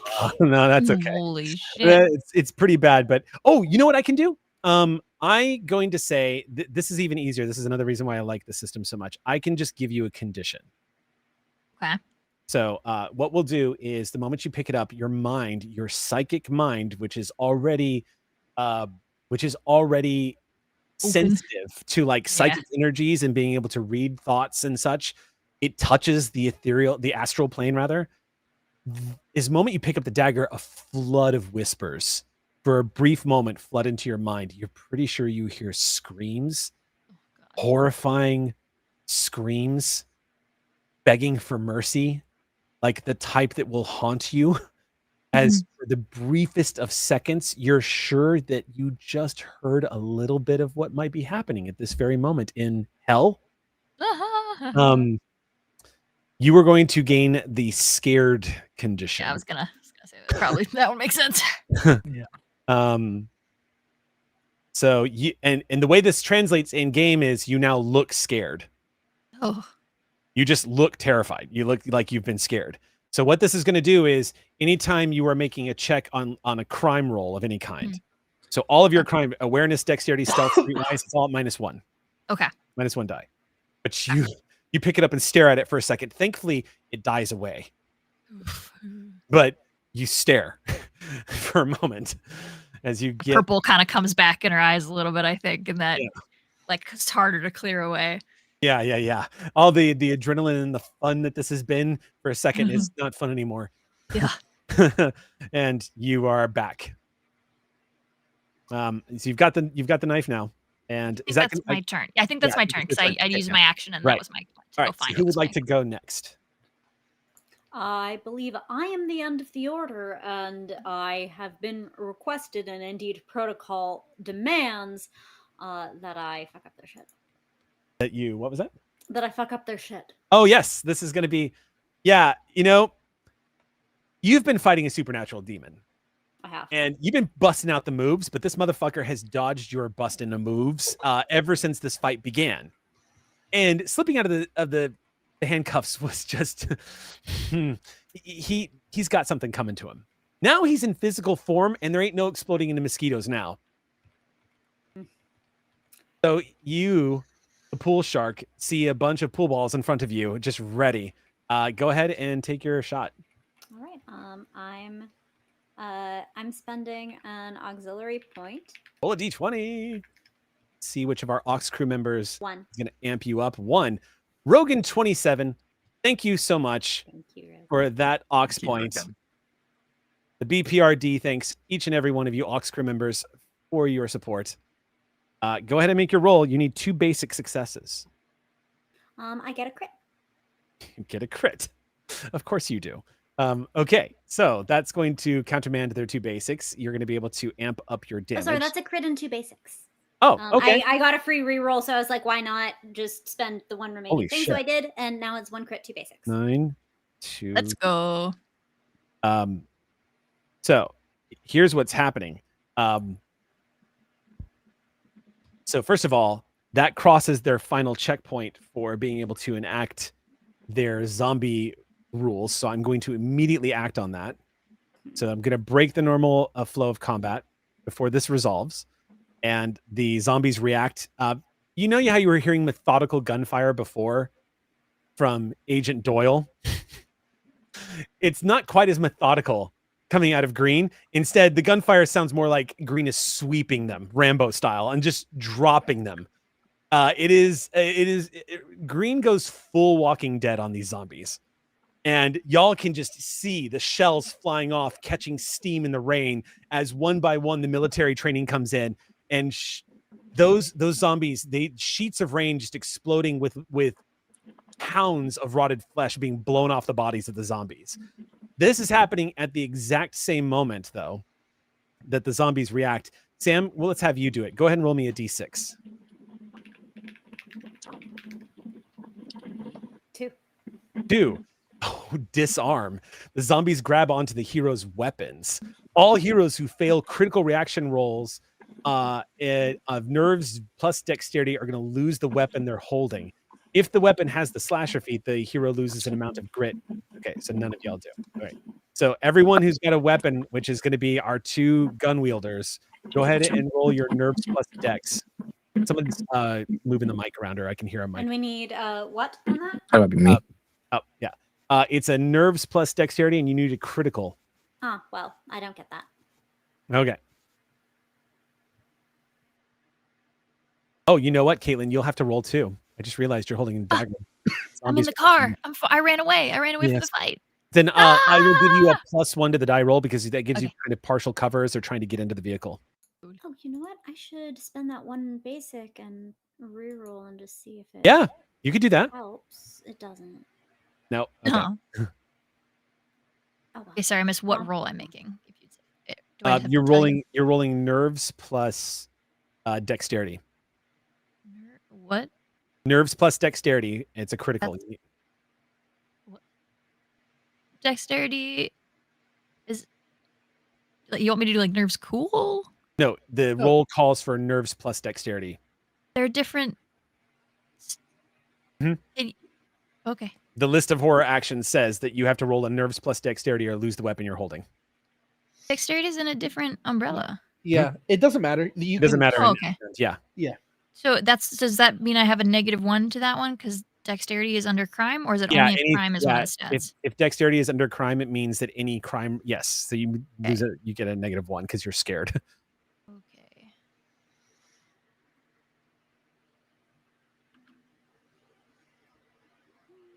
Did you roll? I'm trying to count and do math. Oh, that's okay. Yeah.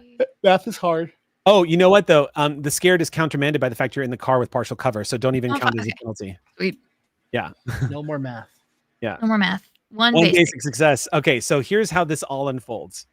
In the same instance that all of this takes place, the zombies swarm forward. The gunfire tracks them. They swarm over Agent Green. However, as they pull the gun from Agent Green's hand, it just so happens that as the gun is being ripped out of their hand, Agent Green, who is firing the gun like a professional and squeezing the trigger and was not squeezing the handle of the gun, lets it slip. As it slips from Agent Green's hand, the only thing that was stopping that trigger from being pulled a 3rd time was nothing. The gun being pulled out of their hand causes the trigger to squeeze backward, indicating that the gun basically goes off in the zombie's face, blowing its head off. So Green, you lose your weapon, but you finish every single remaining zombie with that outstanding attack roll, which means just as the dagger is ripped from your hand in the car, as these zombies are piling into the car, their heads explode right over your head. Vanessa, you just watch, bam, bam, green starts with them and then turns back on the one that just pulls the gun out of their hand and ends with that one. Every single zombie in the graveyard has been demolished from green just mowing them down. Yes. So after your roundhouse kick and a few like precise shots, green finishes the job with a methodical military precision on all of them. The gun clatters to the ground next to a pool of steaming shells. And the knife, however, goes skittering across the ground and comes to a stop in the rain. You guys are looking around. Corpses everywhere. It's quiet. All right, I think it's time to bag it and tag it. What do y'all think? That is protocol. We do like another Really? sweep. Can we like make sure? Because if like any of them stick around, like this guy lives, continues to. Can we just do like a double check? That's just like a little double. Check. I do believe it is protocol rule number 2 to double tap everything. So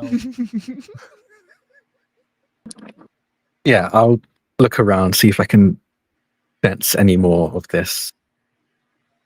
Yeah. Easy.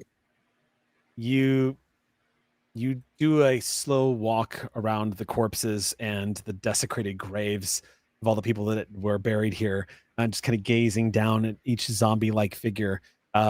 They all are in. Your friends, your agent friends, did not body shot any of these zombies. Their heads have all been completely cavitated. They are just demolished. You kind of nudge one of the corpses with your foot. It does not move. But you do still feel his presence here somehow. He's here still. I'll see if I can try and follow this sense. I'll roll for it if I need to, but I want to see if I can follow this. I would say make a roll, and you can just tell me what you're rolling to try to figure out where he's at. I think focus detect makes sense. Okay. And I don't think my celestial nature will come into play. Wow, that was monstrous damage on those zombies. Yay. Just a crit and 2 basic, no big deal. Oh, you know, a bunch of like people got impossible successes out here. I just I'm just trying to keep up. I'll roll. You just come in clutch. Is Yeah, what you yeah. do. No, you come in clutch. You're the driver. See? So true. Rolling 5 die. Yep. That's 2 basics. And I don't have anything that helps me reroll here. So yeah, that's just 2 basics. 2 basics.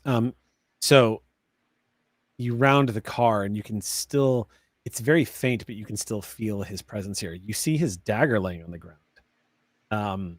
And you can feel that it's an unholy weapon, but that's probably not the source of this. You're not sure if he's necessarily here, but you can still feel him. Like it's not done. Something is still off. I think looking down, I look down at the dagger for a moment and shake my head.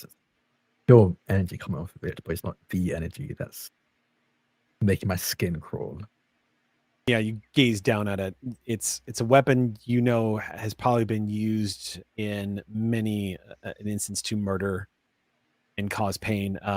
It is a weapon that was probably given by his master. B.P.R.D specifically takes these things and locks them away and usually puts them behind ritualistic like lock guards to make sure that nobody can get to them. So it's a bag it and tag it kind of situation, as Agent Doyle has pointed out.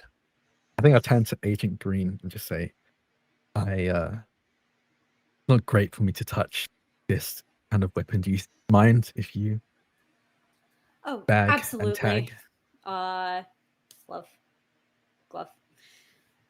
Vanessa goes, "Oh, I knew I forgot something." I'm watching you put gloves on. Put some gloves you on. You don't keep any in the glove box? Yeah. It came in from the other side of the car. It was wet. There's zombies. It was just put the thing in the bag. I see. Still feel. Picking it up with gloves, you do not get flooded with whispers of the damned. You just pick it up and put it in a bag. Yep. Y'all are soaked to the bone, by the way. Everyone Yeah. is completely soaked. I still feel him around. It's faint, but definitely presence is still here. I just can't figure out where I exactly. mean, the knife is like a weak spot, so do we have to like crush it or something? That is an excellent question. Anybody? Do I know of anything like this? Of like, You can roll to find out. yeah, I'll roll. Yeah. To find out. Let's do it. I think this would be focus and no. I think it's pretty on the nose, that one. Focus and no, which is Okay. the same. 5 die. I'll still have a ton of ox points. It's true. I'll use an ox point to bump it up by Sure. 1 die. Roll a d20 for me. 13. 13. Oh, now you're on it. Now you're on it. Yep. Just I just remembered get- that you can do it digitally, and now I'm Oh. good. Thank you, Duran452, for that ox point. You- Let's see. That's 2 success. That's 1 basic success. And again, you know, I'll yeah. use a reroll. Why not? I'll use one Why not? reroll. It's Do not a it. free run. Let's Might see as what well. happens. Let's see what happens. 3 basic successes. You did get better, so you could go all Yeah. in if you want to. What happens when I go all in? Is that bad? Negative? Going all in, let's refer to going all in. Let's see. Going all in really depends. After making a roll or a free reroll, if you get a better result, you can still choose to go reroll and go all in. But if you don't score a better result, you lose every success you've got. Yikes. Sure. Why not? We haven't done it yet in this game. You want to live I'll forever? go all in. Let's do it. 2 critical successes. Oh yes, yeah. 3 criticals. Every die in that pool. went Every to die in that pool rolled. That's wild. It did its Awesome. best. It tried hard. It's working, you know? It's a good bot. It's given us some pretty outstanding rolls tonight. Yeah, mine. I'm on alchemy, and it's also Yeah, doing you're getting some good decently. rolls. I Alchemy think is it's just an exciting system to roll and play it. Like it's, I true. think It it's really just is. effective for like Yeah. action. The entire point of the system is this kind of a gambling mechanic of rolling, trying to get the doubles. I would say I find alchemy to be a tricky VTT, but when you got like a fast-paced visual RPG like this one, Outgunned works really well on alchemy. That being said, with 2 critical successes, you're sitting there just kind of staring at the dagger that's now inside this this clear, thick plastic bag that you watch Agent Green just drop it in there and roll it up and just tag it. And as you're staring at it, Vanessa's right. Agent Gibbs knows that this is a weak spot, probably because this dagger and one other element are the 2 things that made it possible to bring this demon into this world, or at least help him solidify his place in this world. It's possible that he brought the dagger with him, but it's certainly an anchor that he's probably using. The other element is the portal he came through. It's like the door you walked through to get here is probably where he has gone back to. And in that moment, it occurs to you that that portal is that poor bastard laying on the floor dead back at his shop right now. The portal to this world, unfortunately for him, was our victim of this crime, Benji Robert Wyatt, a conspiracy theorist.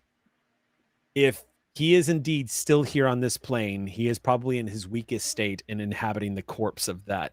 Now, whether he can move that corpse is highly questionable. He might just be at your whims for a death blow here, but chances are that's where to look. And with 2 critical successes, I will give you this. If you want to send him back and he is in that body, stab him with this dagger and that'll do it. Okay. Under their breath, you just sigh. Almost. There's a little bit of pity as he says, "Oh, Benji. Yeah, you're partially right, Agent Gibbs. This dagger definitely is one of their weak spots, but the other is the way it came in, and it was through Benji. I think right now they might be hiding, trying to recuperate as much as they can inside Benji. Mm. So we have the sheriff's number. We can ask if he got moved to like autopsy or if he's still in the shop. We can, yeah, I think we should have. I think they gave us their number. Probably. Well, no, it's the other way around. I think. Well, Well, we they have to called get us- in Right. touch initially Oh, they in did? order Yeah, to yeah. liaise. So therefore, we should already have their contact. I'll call up the sheriff. Okay. You call the sheriff. The phone rings and rings and rings. Oh no. And then you hear clicking on the other line and a shaky voice go, Agent? Oh, she's so. Yes. It's Agent Sofium. Is the body of Benji still at the scene of the crime? I'll have to check on that for you. I'm still back at the farm. I'm gonna need to get back to you. And click. Oh yeah, she got like major like saw into the void. She On our remember way I out. described her. She kind of got Yeah. the tenant stare a little bit from the demon on the way out the door. Yeah. I think the abyss might have phased back. She's gonna need a vacation. Oh, let's call the shop. The other guy, the deputy, was Right. at the shop with the Yep, body. Rick is supposedly at the shop. We can see if he's still there. He would just pick up and. Okay, I'll call the deputy. Okay, you get on the line. There's just one ring before you hear, hello? Hello, this is Agent Zophim with B.P.R.D. Oh, thank God. Are you coming back here anytime soon? Yes, This we're thing going just to be. started twitching on me. Okay, that's actually exactly what we were calling. I think if you can, stay as far away as you can from the building. Keep an eye on it. Don't but gotta tell the me moment- twice. The moment it seems to get up, leave as fast as you can. We'll deal with it. The moment Yes. he gets up. Oh, hell no. And the click.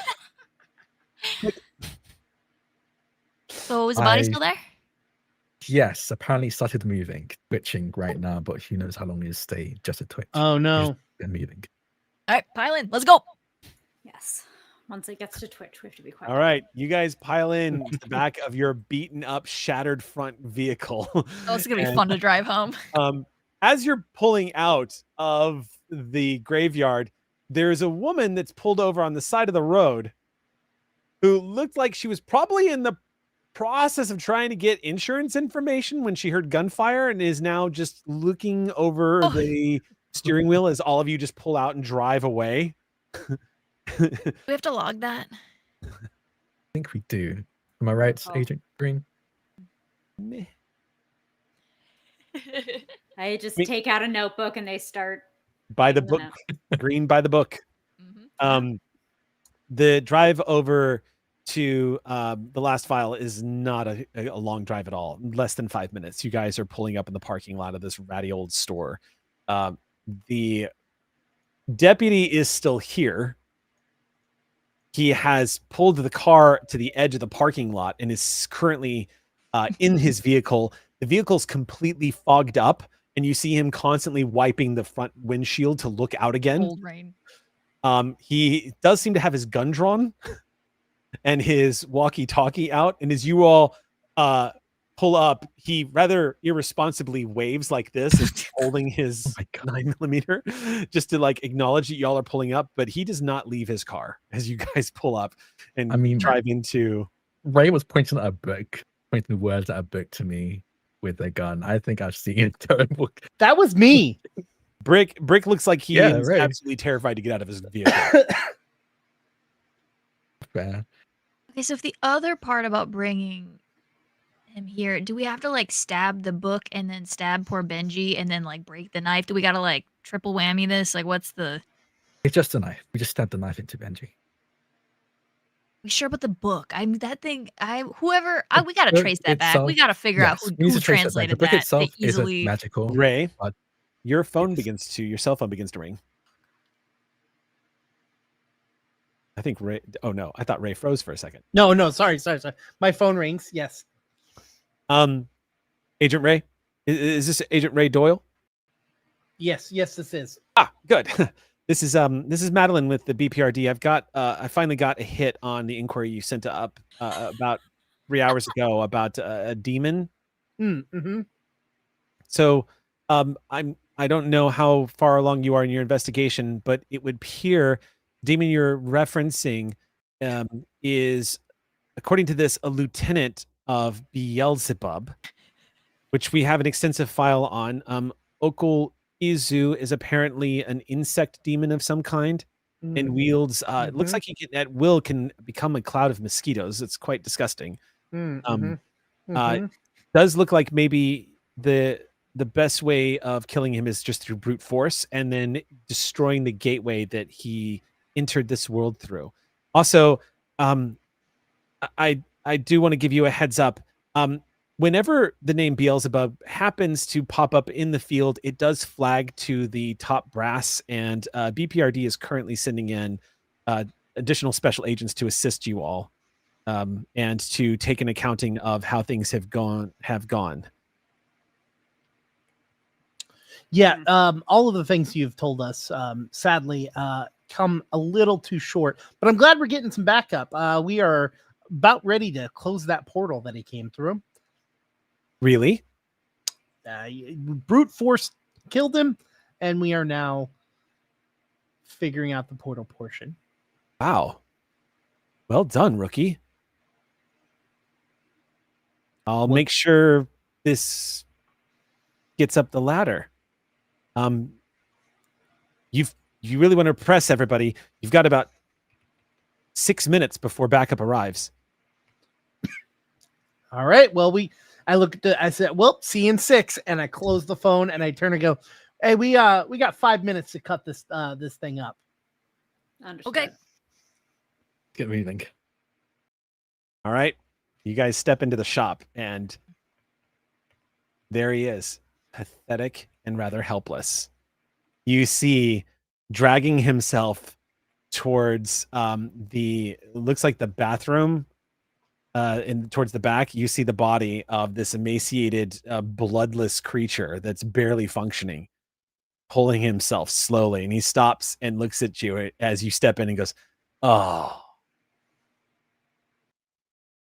I'll turn to Agent Green. So close. Yet so far away. Yeah, looks like. I mean, I had another 7 feet. At this rate, y'all would have found me tomorrow. I still wouldn't have made it in time. Damn shame. Next time, I hope some bastard that summons me into this world has the courtesy of having some upper body strength left in him. This guy clearly sitting in front of computers. I shoot my gun. At what? The body? Yes. Bam! You just see the hole appear in his chest, and he goes, "Ow." Oh, sorry. I just was really done listening to you. Fair. Agent Green, do you mind if I take that knife? Please. I will take the currently wrapped knife, and as protocol, following, of course, Agent Green's lead, put the gloves on. Okay. As I pull the dagger back out of this. He nods approvingly, says, "Glove, very nice. Guessing one of you learned the hard way." What? No. We all follow protocol here, and I also will not be taking the beer out of the mini fridge before we leave. So You decided maybe I won't touch anything in this place. I think I might be done with East Texas. I feel pride is a standard action. I'll walk up to the body being puppeted by Okolizu, and kind of crouch down next to them. Yep. And I'll just say, when this all went down, do you remember what I told you? I do. There was no need to fight, because no matter what, it would have ended this way. I know. I get what you're saying. I do. But Zophie, you're in a war. It's all we do is fight. It's the way it's been since the beginning. It's the way it's going to be all the way to the end. And we have our day. You B.P.R.D are just delaying it. And it's fun. But I'm going to be back. I mean, that poor bastard isn't the only one that decided to order a book, you know? Yeah, but we're gonna have to have some kind of conversation with Amazon. We'd really rather not see you again. How did you Because figure Amazon, actually. out? I was just saying. Do the get it. I was trying. Come on. I read the receipt. I had to read shit earlier. I could at least be Yeah, helpful. but then you Okay. don't have to say it in front of the demon. Well, he's gonna be gone. He's He's undermined. It's supposed to be Zophim, teamwork. if as soon as Zophim gets him, it's done. He's not even gonna It's all remember. going back and forth. He goes, "You're gonna do it soon, right?" Just tell the Beelzebub that this is not going to be the only battle they lose. He And nods then and I'll says, plunge. "All right." You stick the dagger in, and he goes, "Give it some time. You can tell him yourself." And he sags forward, and the body begins to, and you see it start to implode right in front of you. Each of you hears the sickening sound of bones being broken and cracked, and meat being folded in on itself as the portal is ripped open in the center of his chest, and literally from the inside out, he is sucked back into hell. And it's gone. As that sound echoes in everyone's ears, you can hear the distant pounding of helicopter blades on the wind as backup is starting to arrive. Aw, they missed the party. Is the dagger still here? No, the dagger went right with him. You just see it go. Basically, as he was imploding, the dagger went first, and it's like plunging him through the portal. I don't think we'd be able to go through the entirety of protocol for bagging and tagging. Still got a few minutes if you want to do anything else before backup gets here. But he did drop a huge hint. Yeah. Let's slip. Sounds like you guys actually were already on that case. Both Agent Green, Doyle, Gibbs, all of you, the three of you were like, where did this book come from? Who sent it? How did it get in the hands of a dude who was just working this junky little shop? I will hand Zophim form 322-J for loss of evidence due to supernatural dismanifestation. Okay. There is always, and I press it into always protocol. And There's music, always a even like literally in this store, they go to the counter and to start filling in the paperwork. Okay. Y'all hear the helicopters fast approaching. And Can I get the one for company equipment getting maybe just like a little bit messed up? I love that y'all are taking care of the paperwork before the backup arrives. Well, yes, it's efficient. It's like when you're cooking in a kitchen and you clean up as you go. You do paperwork as you go. There is an order to everything. And as I'm handing Vanessa the form 17C, Okay. I look over at Zophim. Gain an There's adrenaline. always a place I don't know. for everyone. Yeah, gain a point of adrenaline for that. Okay, so everyone's handed out their forms. Everyone has. I fucked up a car so bad, Eric. I got. Yeah. The car has been. Yeah, you're totaled. also gonna need 56-4-Q. Destruction of vehicle. Meanwhile, Ray Doyle is standing by everyone, and you just hear the of a can opening. Yes. If that is a beer from the fridge. Nice. Okay. Yeah. So you're gonna open up one of the beers in the fridge? Oh yeah, 100%. It's a Lone Star Light. You pop it open and take a swig. It is a Lone Star. Yeah, as you drink it, you're like, Texans take such pride in this beer. This is nothing. What the hell?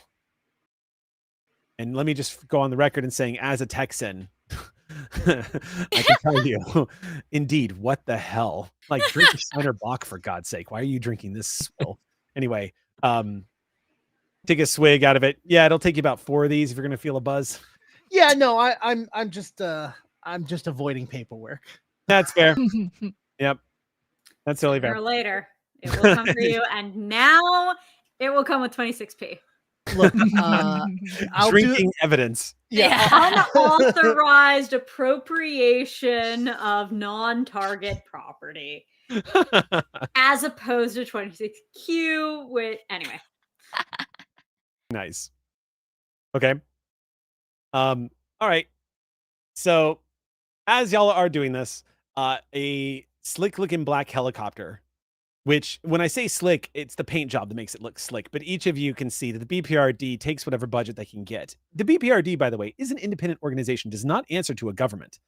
It is friends with some of the government organizations, though it tends to end up on the wrong side of American governments. They don't like it so much, like the CIA and such, because the B.P.R.D intercepts bullshit and makes sure that nobody gets their hands on dangerous stuff.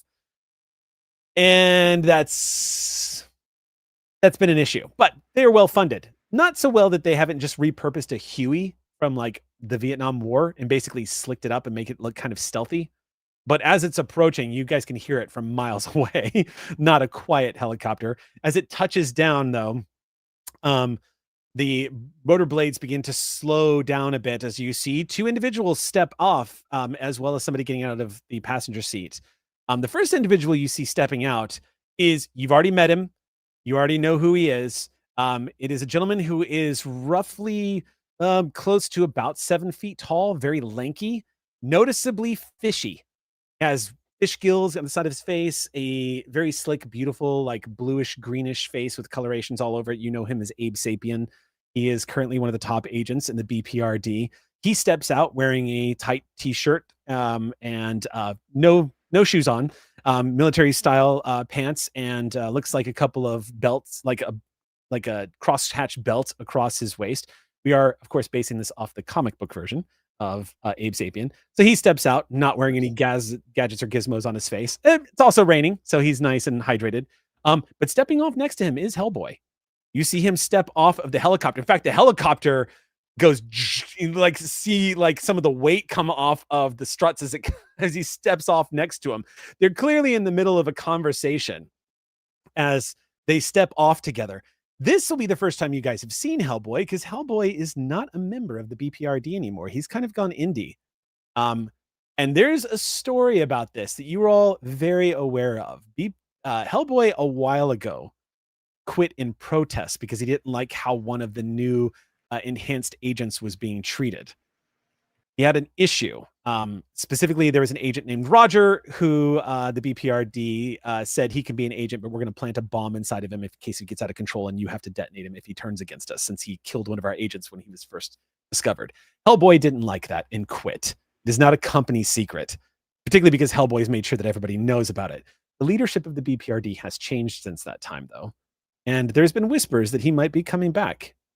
Seeing him here is noticeable, but his trench coat does not have hand holding the sword patch that it normally has on it. That is still missing. Abe, on the other hand, as they come walking up, you can hear them saying, I know. But if I join up again, I'm just going to have to come out to places like this where I can't even light a goddamn cigar. And Abe steps into the room with Hellboy. At this point in the background, you can see Brick wiping the windshield again and staring in awe as these 2 agents come in. The moment Hellboy steps in, he goes, agents, as he starts lighting up a cigar in front of all of you. I hand the beer to the fish person. I go, hey, you want some water? Agent Sapien takes it and looks at it and goes, no. Yeah. I'm a wine person myself. Yeah, this was not a good choice. Yeah. What is the story here? And he sets the beer down to his side. Agent Green? Please. Agent Green is my father. Call me Agent. Hellboy smiles and goes, I like this one. Well, we have completed initial investigations, cleanup, wrap up. Unfortunately, there was an enchanted weapon that has since disapparated. We have reason to believe that there is still some sense of a spiritual remnant, the location of which is not presently known to us. We caught wind that the name Beelzebub was dropped. I wouldn't I'll be endeavor out to pick here, it back but up. I see. Abe looks over at Hellboy and says, "Do you want to take point?" He goes, "Hell no. This is their show. The rookies have shined today. They get to sign all the reports and get to file this away. I'm Too here. kind of you. Thank you. I do what I can. It's important that you get the full treatment." I do appreciate that. Again, a big grin comes across his face and says, it looks over at Abraham, and Sapien kind of glances around and says, "Well, we'll go ahead and start the cleanup process here. We thought we were coming into a dangerous situation, but upon approach, it seemed like it was pretty obvious you all had this well under hand." And the car, as Abe looks back at the car. Says, Yeah, we might at least need a new windshield before we go home. Or have to wait till the rain stops. It was a 322. Yeah, I'm working on it. Wipes or like afflicts the piece of paper that she's filling. Well, I'm sure we can get a tow truck in here to take care of this. Nothing to worry about. But let me go phone this in and let everyone know what the situation is. You mind holding down the fort? Hellboy looks at him and says, "What's there to hold down? The kids have got this all cleaned up nice and tidy. Any more of that beer?"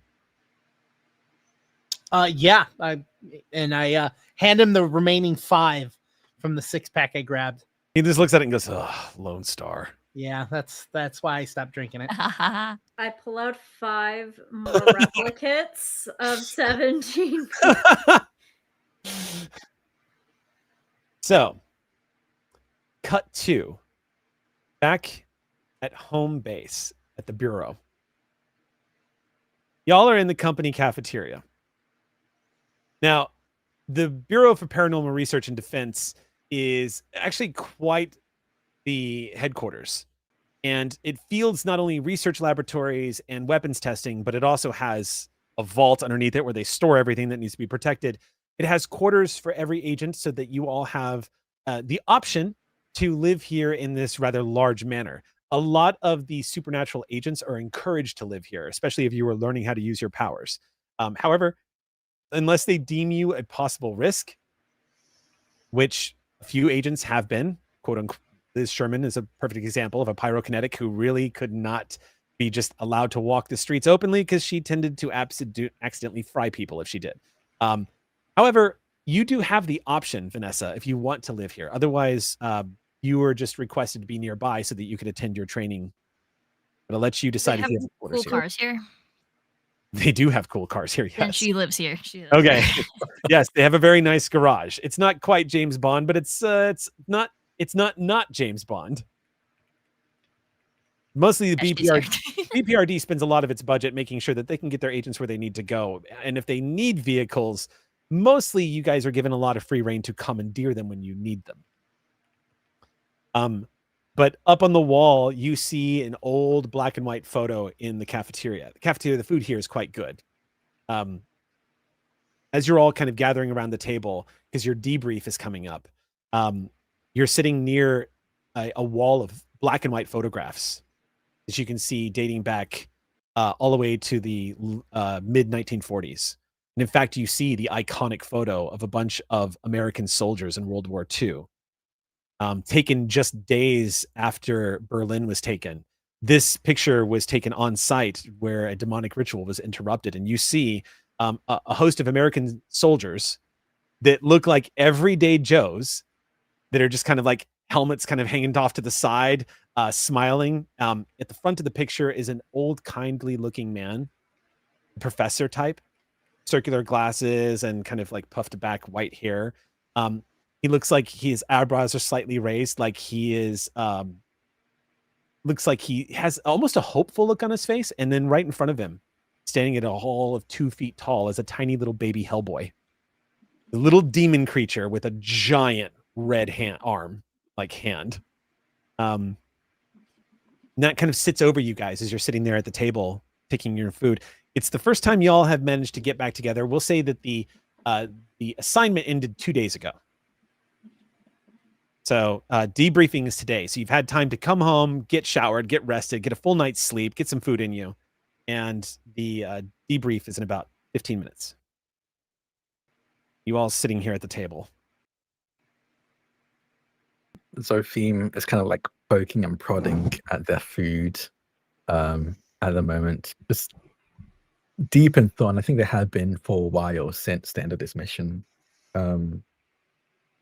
Mainly because of what Okulizu had said about, I guess the way they said it as well, of how certain they were that I would get a chance to tell Beelzebub themselves that this is not the last battle they will lose.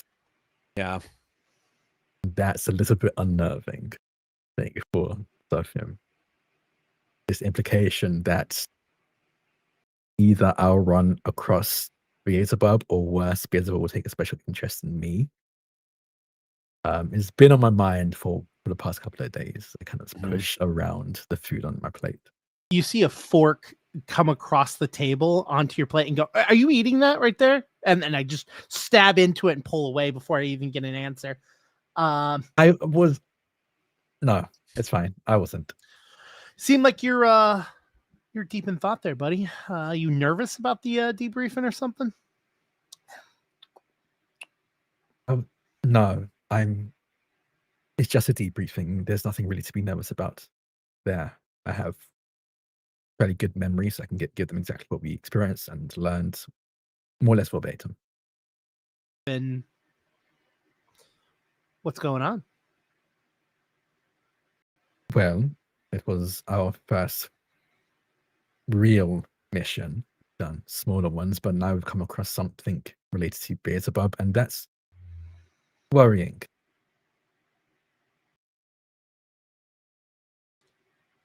I mean, he's a big demon. I mean, bound to be annoyed by him at some point in our lives, right? It's kind of what we do. Yes, but what Okulizu said, it felt more than just being a fellow thorn in Beelzebub's side with the rest of the B.P.R.D. It seemed almost directed or personal. Well, Agent Green can correct me on this one, but have you ever heard of an asymptote? Asymptote. That thing. Hey, thanks, Green. It's you know, when something gets closer and closer and closer and closer to zero, but never hits zero. Yes. That's basically what he's saying. He thinks that we're just kicking something down the can down the line. But here's the thing. It might get closer and closer, but we ain't going to let that happen. It's never going to happen. We'll never hit zero. That is mathematically well represented. I did very well in math. It shows. I just hate homework, you know? The tests were fine. It was just the homework. Yeah, that shows too. You know? Homework. I passed the forms that you haven't completed in the last 2 days back to you. No. I look at them. I'm like, but the home is for the home. All right? You really don't want, and then I add Form 6A, late forms. I push my plate out of the way and I put the paperwork in front of me and start writing. Should I give you the like a fool condition? You look like a fool right now. Yeah. Apparently, Green has more than one weapon at their disposal.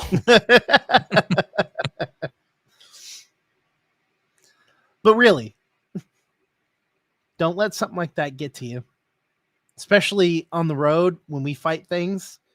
I mean, I've gone out once or twice, not that much, but they always say something. You know, have you ever seen Scooby Doo? You know, if it wasn't for you meddling kids, they always want Scooby-Doo. revenge. I haven't watched Scooby-Doo. It's another should. movie. No, I mean there are some good ones with Matthew Lillard in them. They're probably my favorite of the movies, but it's an old cartoon. I'll do some research on Scooby-Doo. It doesn't matter. I don't know why. Anyways, what I'm trying to say is they always try to say something right before they get defeated.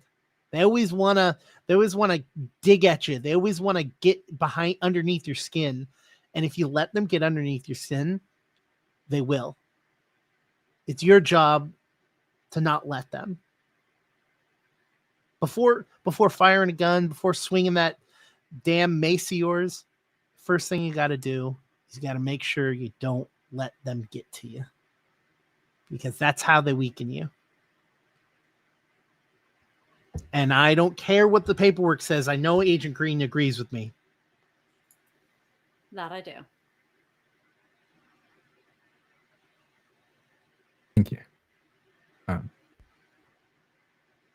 I enjoy being part of this team.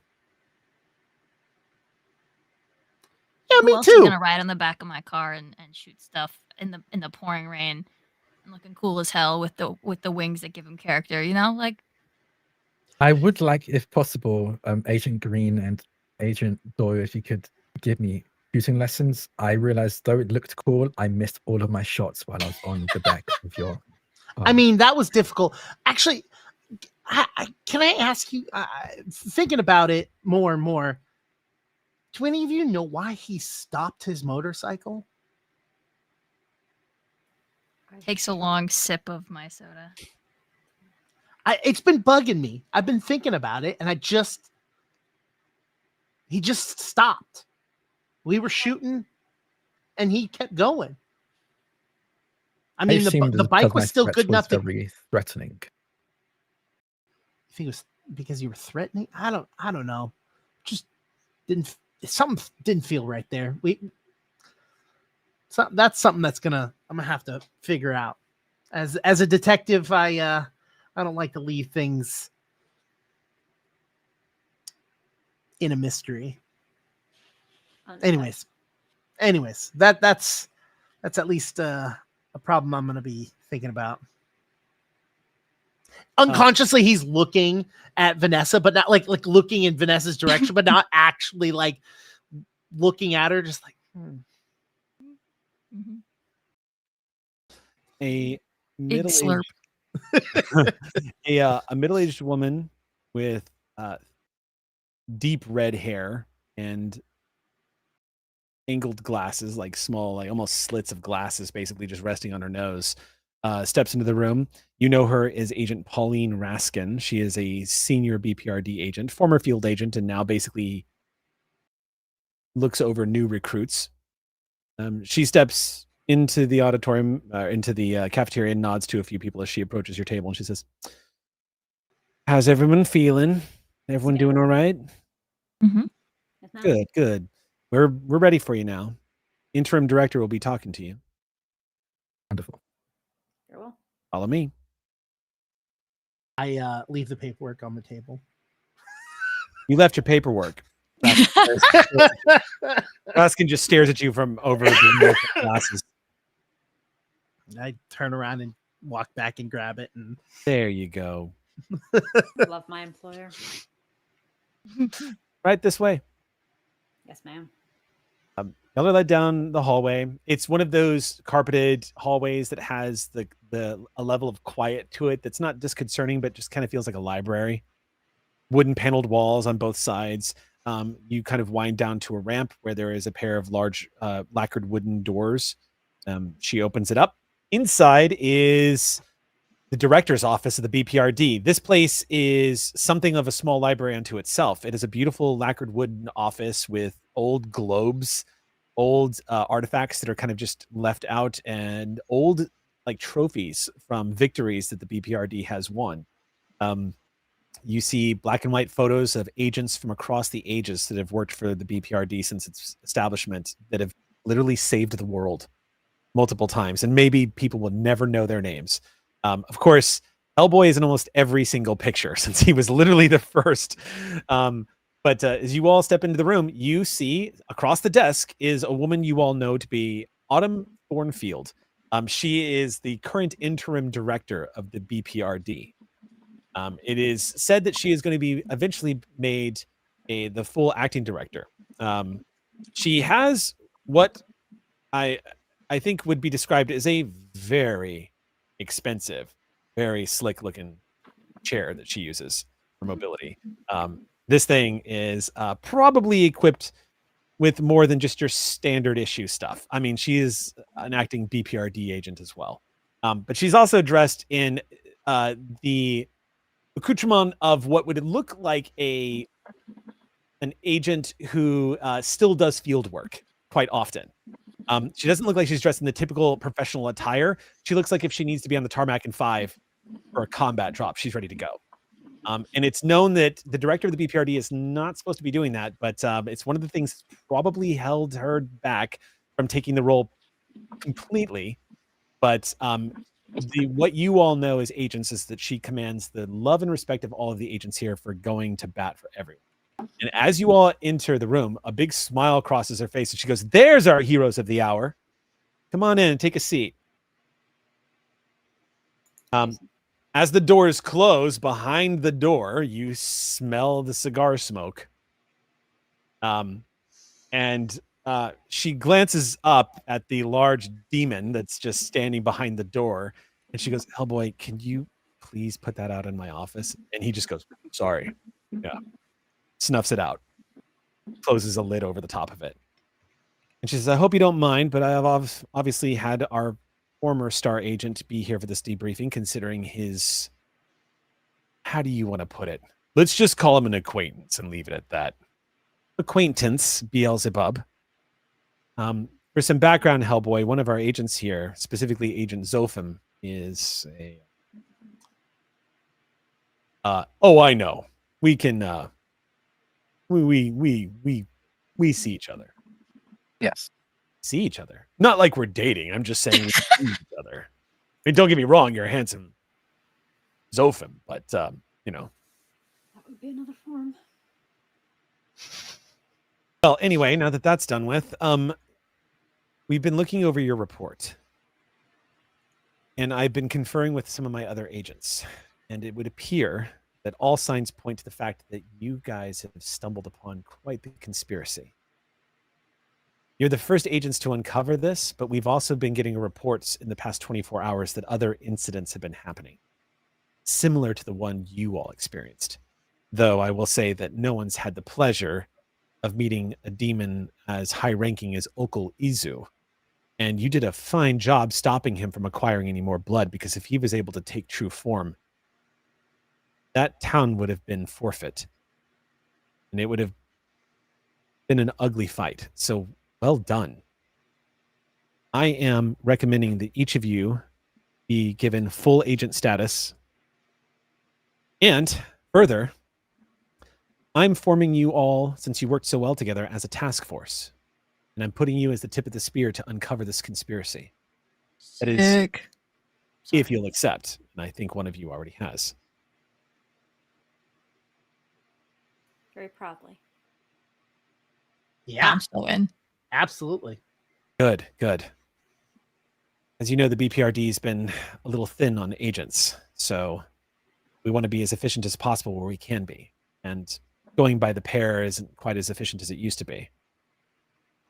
It wasn't that efficient back then either, to be honest. I wrecked a lot of things back then. Well, at least your humility is intact.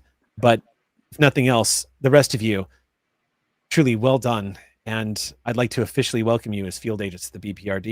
You'll be given full agent status, as well as a budget that you can use for each mission that we send you on. And I'm going to assign... She hesitates. I'm going to assign the point leadership role to Agent Green.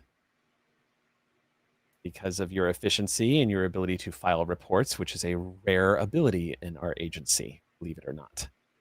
No, I believe I believe it. I believe it. It's a lot of paperwork. One our team will cultivate robustly. Of course, Good. There's one more thing, though, before I dismiss all of you. Zophim, what can you tell us, if anything? We know because of your unique nature that you might have had some kind of connection. If Hellboy had been there, we might be able to get some information out of him, but we know that the divine and the infernal have something of a rapport with one another. And Hellboy immediately pipes up and says, we do. And she says, don't you? And Hellboy says, no. I mean, we can sense one another, but if no one's told you yet, and he looks directly at you, Hellboy says, you're the first angel the B.P.R.D has ever encountered. In fact, if I remember correctly, and I'm not the lorehead here, but from what I remember from my studies, my books, as one might say, you're the first evidence we've ever encountered of there being any kind of higher power at all. It's not trying to destroy the world. So, when you want to start smoking, let me know. I look to Agent Green. It is typically bad for one's health, but I suppose you're the exception. Oh, you meant, well, professional development is important. I don't know much, in all honesty. I don't remember much before my fall. But speaking with Okut Izu in those last moments before I sent them back, they did mention that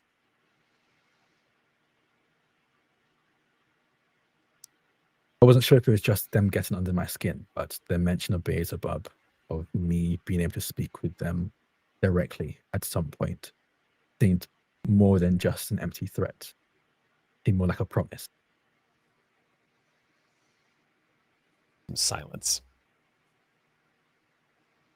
Hellboy eventually speaks up and says, I promise you, kid, it was both. He was trying to get under your skin, and it was a promise. Don't worry, though. You got a good team here.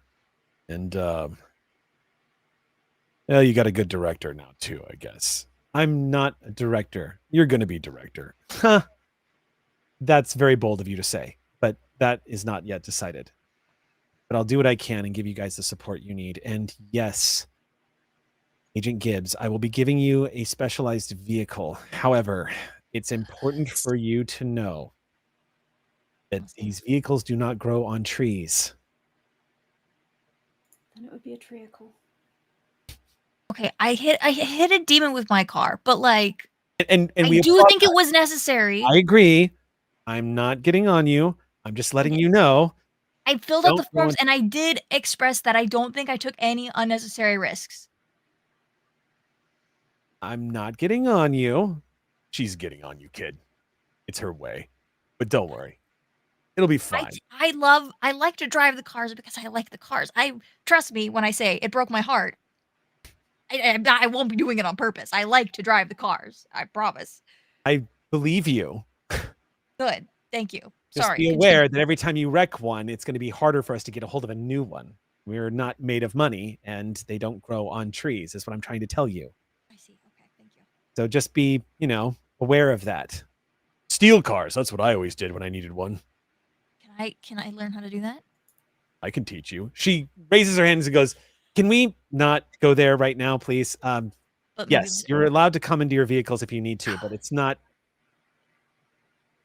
I'll explain to you the full extent of the powers you have now as an agent of the B.P.R.D, but it doesn't give us full range to go breaking laws unless you absolutely have to. I always ask agent first, so it's like basically. Sometimes she even listens. I listen most of the time, usually. Well, With that, I'm going to go ahead and dismiss all of you and congratulate you. Though, Agent Doyle, if you would stick around for a minute, I would really like to discuss with you some of the things that you did and uncovered, and specifically your experience in reading off some of the languages that were in that book.